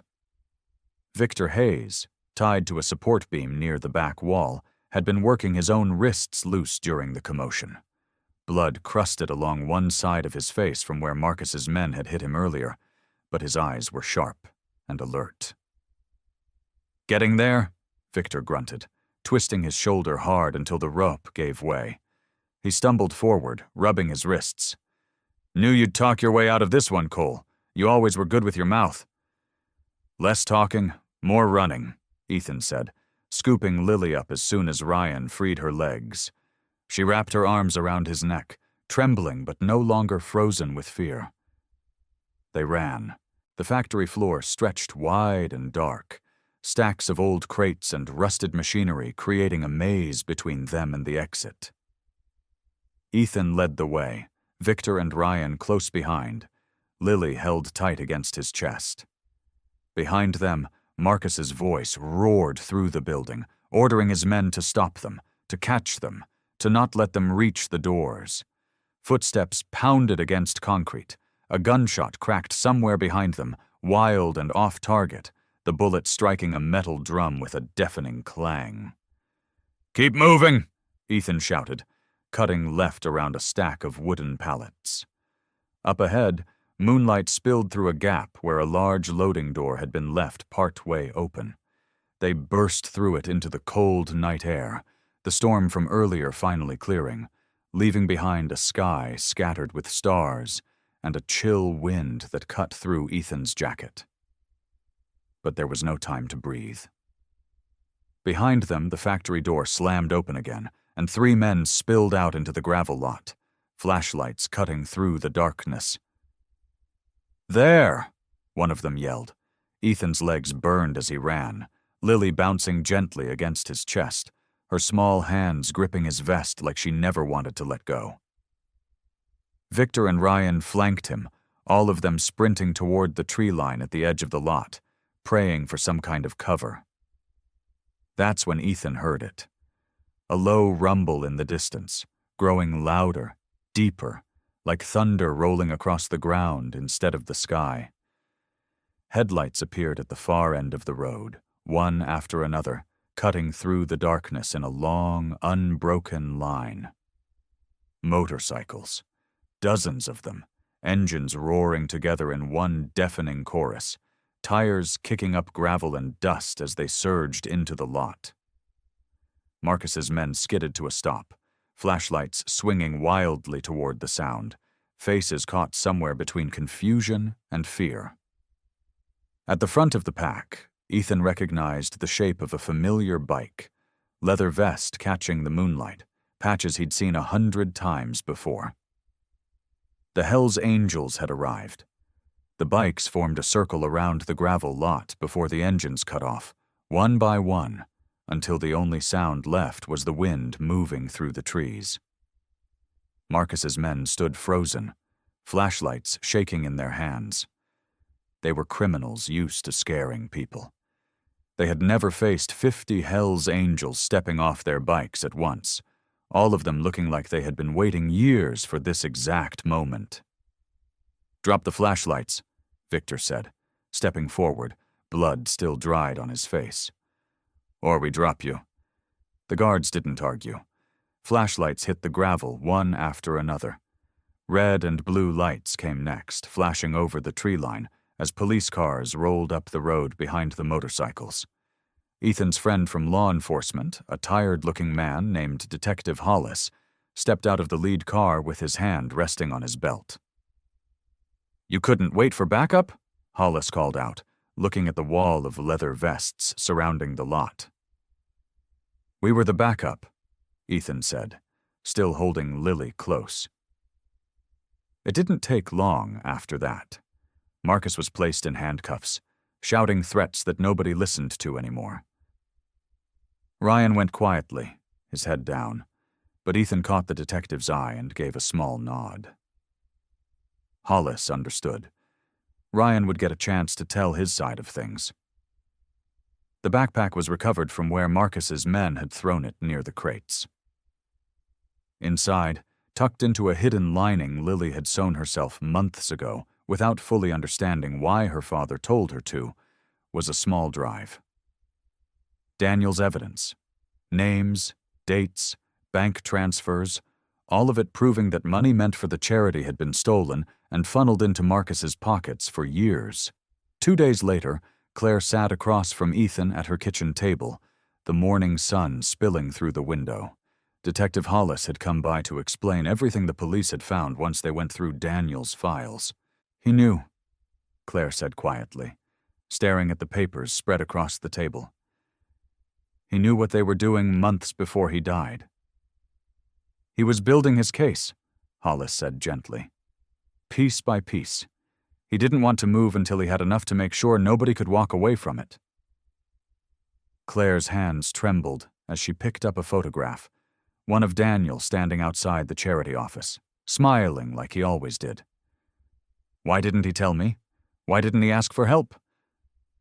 He was trying to protect you, Ethan said. And Lily, that's what he did. He carried the weight so nobody else had to. Claire looked up at him, her eyes red but steady. He trusted you before any of this happened, didn't he? That's why the file led back to you somehow. Ethan nodded slowly. He always said I had more good in me than I gave myself credit for. Guess he was right. Claire reached across the table and took Ethan's hand. Thank you for finishing what he started. The following weekend, Ethan rode out to the small cemetery on the edge of town, Lily sitting behind him on the bike, her arms wrapped around his waist, a small helmet Victor had found for her sitting snug on her head. Claire followed behind in her car, parking beside Ethan's bike near the old iron gate. They walked together across the grass, past rows of quiet headstones, until they reached the one that read, Daniel Morgan, beloved friend, devoted father. Someone had left fresh flowers there recently. Claire visited often. Lily knelt down and placed a small drawing beside the stone, a picture of her father holding her hand, colored in crayon with a bright yellow sun overhead. Ethan stood quietly for a long moment, staring at the name carved into the stone. The wind moved gently through the trees above them. You always believed in me, Ethan said softly, even when nobody else did. I think I finally understand what that was worth. Claire stepped up beside him, slipping her hand into his arm. You didn't just protect her because you owed him something. You protected her because that's who you are. Ethan looked down at Lily, who was still kneeling by the stone, whispering something private to her father that only she could hear. For the first time in a long time, Ethan felt something settle inside his chest. Not guilt, not grief, peace. The story broke on a Tuesday morning, splashed across the front page of the town paper with a photograph of Ethan standing beside his motorcycle, Lily's small hand tucked into his. Local Hell's Angel saves child, exposes charity theft scheme, the headline read. By noon, the diner on Main Street had 3 different people talking about it over their coffee. By evening, the story had spread to every porch and kitchen table in town. People who had crossed the street to avoid Ethan for years now found themselves reading his name out loud, shaking their heads in disbelief. That's the same man who works on Charlie's bike, someone said at the hardware store. The one with all the tattoos? He carried her through the storm, another voice added. Detective Hollis said so himself. Ethan felt the change before he understood it. He noticed it first at the gas station, where the attendant who used to avoid eye contact now nodded at him and asked how Lily was doing. He noticed it at the grocery store, where a woman he had never met stopped him in the cereal aisle just to shake his hand. My husband was a veteran, she said, her eyes wet. You fixed his bike last winter. Never charged him a dime. He told me you were a good man, but I didn't believe him. I'm sorry I didn't believe him. Ethan didn't know what to say to that. He mumbled something about it being nothing, then hurried through the checkout line, feeling the weight of every eye on him. Victor found it funny. "You're famous now," he said, grinning as he leaned against his bike outside the clubhouse. "Might have to start signing autographs." "Don't," Ethan said, but there was no real anger in it. The attention kept building. A local news station called asking for an interview. Ethan said no. They asked again. He said no again. But the story kept spreading anyway, picked up by a bigger paper in the city, then shared online until people from towns he had never even visited were calling him a hero. The town decided to hold a small ceremony at the community center, a way of saying thank you, they said, for what he had done. Ethan tried to talk his way out of it, but Claire convinced him otherwise. "Let them do this," she said. "Not for you, for Lily. She wants to see you get this." So, on a Saturday afternoon, Ethan stood at the front of a crowded room, wearing his leather vest because Claire told him not to hide who he was, while the mayor read a short speech about courage and kindness showing up in unexpected forms. People clapped. Someone took photographs. A reporter asked him how it felt to be called a hero. Ethan stood there, uncomfortable in his own skin, his hands shoved into his pockets because he didn't know what else to do with them. "I didn't do this to be called anything," he said finally, his voice rough. "I saw a scared kid hiding in the rain. Anybody would have done the same thing." "Not anybody," Detective Hollis said from the crowd, loud enough for everyone to hear. "Most people would have kept riding." The room fell quiet for a moment, and Ethan felt his chest tighten. He looked out at the faces watching him. People who used to look away when he walked past, now looking at him like he was something he never asked to be. He found Lily in the front row, sitting beside Claire, swinging her legs because they didn't reach the floor. She waved at him. A big, proud smile spread across her face, and for her, Ethan managed a small smile back. But later that night, sitting alone on the porch of his house with the noise of the town still ringing in his ears, Ethan felt the weight of it all settle heavy on his shoulders. He didn't want plaques or newspaper articles or strangers shaking his hand in grocery stores. He didn't do it to be seen. He did it because a little girl needed somebody to believe her when nobody else would. He stared out at the dark road stretching in front of his house, the same road he had ridden down 100 times before, and wondered when doing the right thing had become something people needed to celebrate instead of something people simply did. The days after the ceremony grew quiet again, the way a pond settles after a stone sinks below the surface. The reporters stopped calling. The newspaper found other stories to print. Slowly, the town went back to its normal rhythm, and Ethan found himself grateful for the silence. He spent his mornings in the garage, hands deep in engine grease, the radio humming low while he worked on a truck that belonged to old Mr. Perkins down the road. It felt good to lose himself in something simple again. Bolts and belts, oil and metal, things that made sense. He told himself this was how it was supposed to end. Lily was safe. Claire had her back. The criminals were behind bars, and Daniel's name had finally been cleared of any wrongdoing. The truth laid bare for the whole town to see. Ethan had done what he set out to do. His part in Lily's story was finished. At least, that was what he told himself. He packed away the spare blanket he had kept in the corner of the garage, the one Lily used to wrap around her shoulders while she waited for Claire to pick her up. He straightened the stack of coloring books she left behind, thinking he would drop them off at Claire's house sometime this week. A quiet goodbye tucked inside a cardboard box. It was strange, how empty the garage felt without her small voice, asking 100 questions about wrenches and motorcycles and why his hands were always so rough.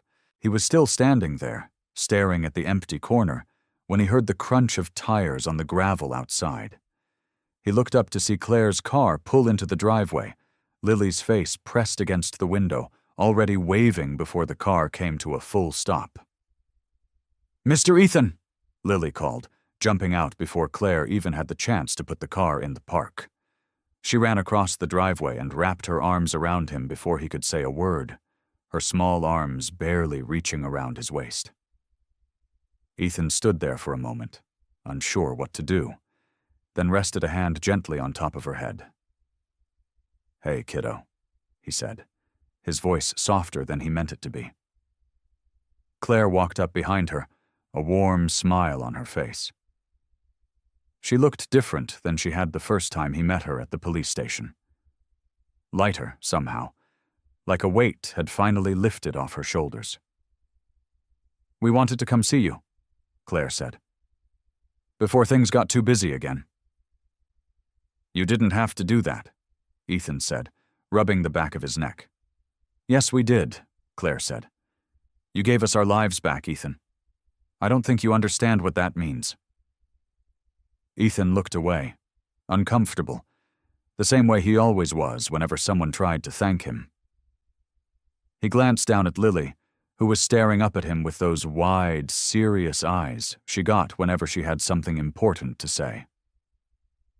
"I have something for you," she said. She reached into her small backpack, the same one she had clutched to her chest the night he found her hiding in the rain, and pulled out a small, folded piece of fabric. "I made it myself," she said, holding it out to him with both hands. "Claire helped me sew it because my stitches kept getting crooked. But I picked the words." Ethan took it carefully, unfolding it to reveal a patch, stitched by hand, the edges a little uneven, the letters slightly crooked, but clear enough to read. "Guardian." He stared at it for a long moment, his throat tightening in a way he wasn't prepared for. "Lily," he said quietly, "this is—" "You saved me when nobody else came," Lily said, her voice steady despite the tears gathering in her eyes. "You didn't have to? But you did. And you never left, even when it was scary." She took a small step closer, looking up at him with a certainty that only children seemed to carry so easily. "You're family now," she said. "Whether you like it or not." Ethan knelt down so he was eye level with her, holding the small patch carefully in his rough hands, like it was something fragile and precious. He opened his mouth to speak, but the words caught somewhere in his chest, tangled up in years of loneliness he never let himself feel. Ethan finally found the words, though they came out rougher than he meant them to. "Okay," he said, his voice thick. "Family it is." Lily grinned like she had won some kind of prize, and maybe she had. Ethan pinned the patch to his vest that same night, right over his heart, and it never came off again. Months passed. The seasons turned from the cold rain that had brought Lily into his life to the warm gold of late summer. The garage stayed busy, but not just with engines and oil changes anymore. Word had spread through the town, slow at first, then faster, the way good news sometimes does when people are hungry for it. The Hells Angels who once made mothers pull their children a little closer on the sidewalk became the same men who showed up every Saturday morning to fix broken porch steps for elderly folks who couldn't afford a repairman. They ran food drives out of the clubhouse parking lot. They organized a fund for veterans struggling to pay their bills, the same kind of quiet help Ethan had always given, except now it wasn't a secret anymore. Victor Hayes became the one who organized most of it, clipboard in hand, barking friendly orders at anyone who dared to stand still too long. "You're not out here for your health, Petrov," he'd shout across the lot. "Grab that lumber and get moving." But even Victor's gruff voice couldn't hide the pride underneath it. He liked this new version of the club.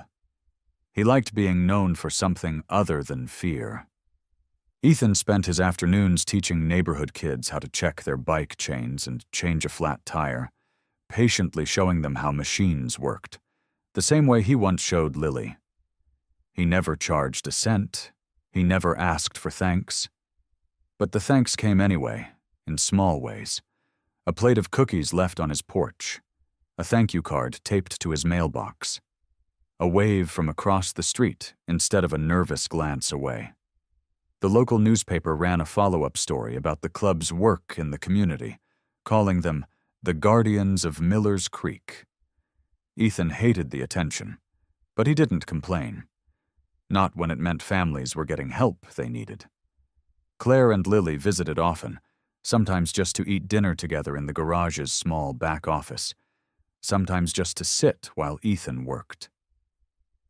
Lily had grown taller since that stormy night.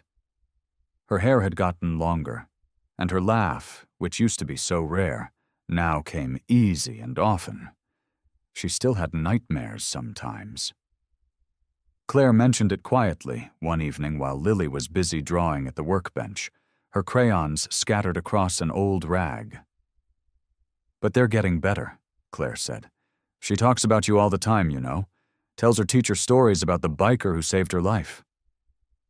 Ethan smiled, wiping grease from his hands with an old towel. "Hope she's exaggerating the biker part."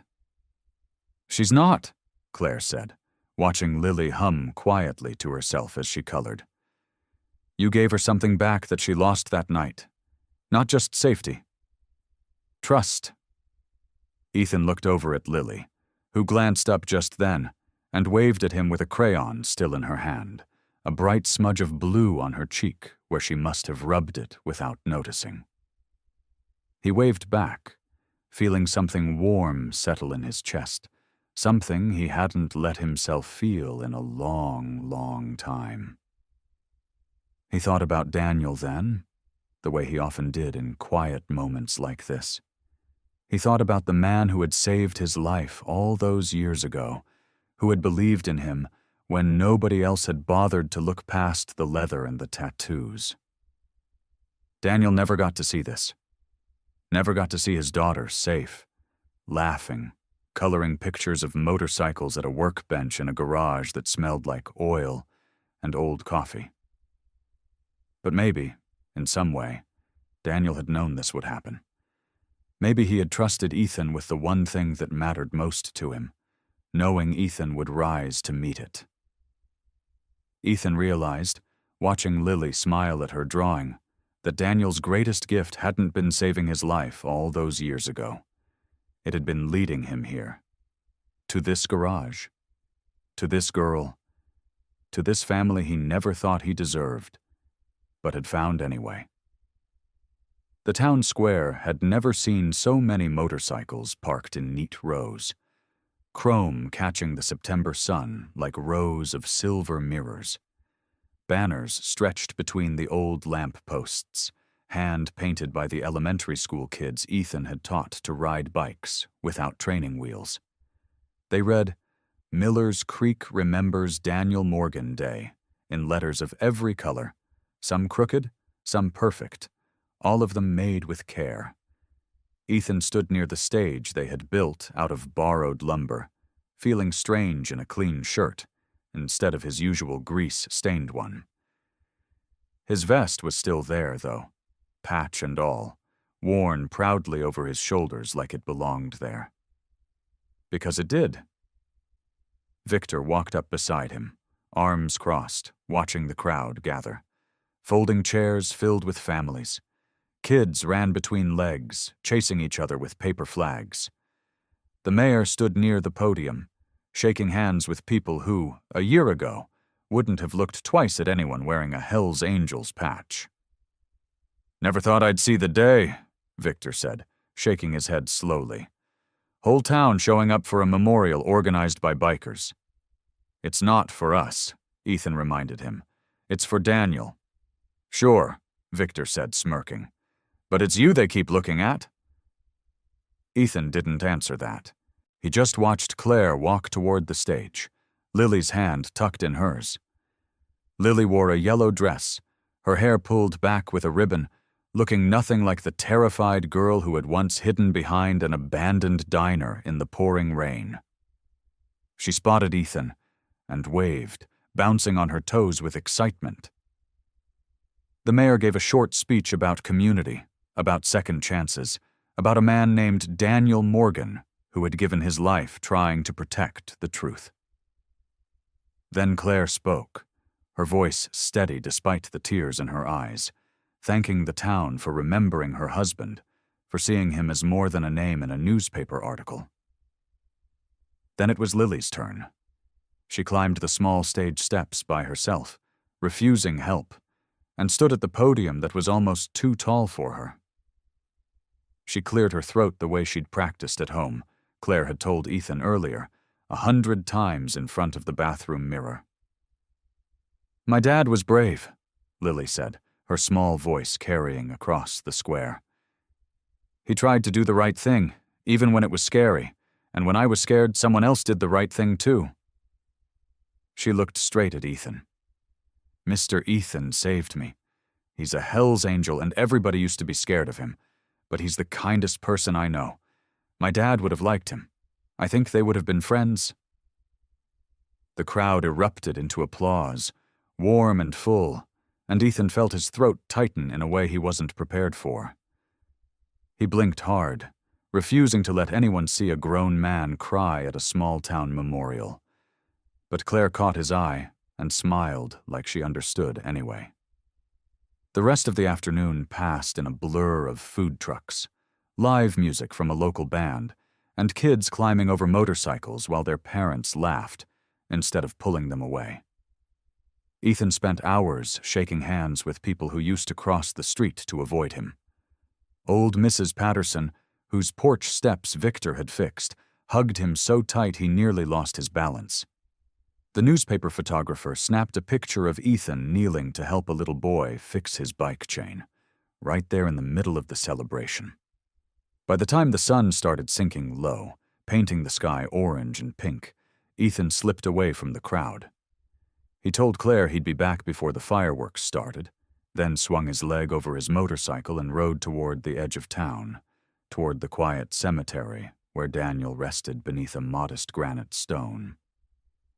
The evening was calm there, crickets starting their song in the tall grass, the noise of the celebration fading behind him. Ethan parked his bike and walked slowly to the grave, boots crunching softly against the gravel path. He knelt down, resting one hand against the cool stone. "Big turnout today," Ethan said quietly. "Whole town came out for you, Daniel. Guess it took them long enough to see what I already knew." He paused, looking at the patch on his vest, tracing the stitched word with his thumb. "You always said people were more than what they looked like. Took me a long time to believe that about myself."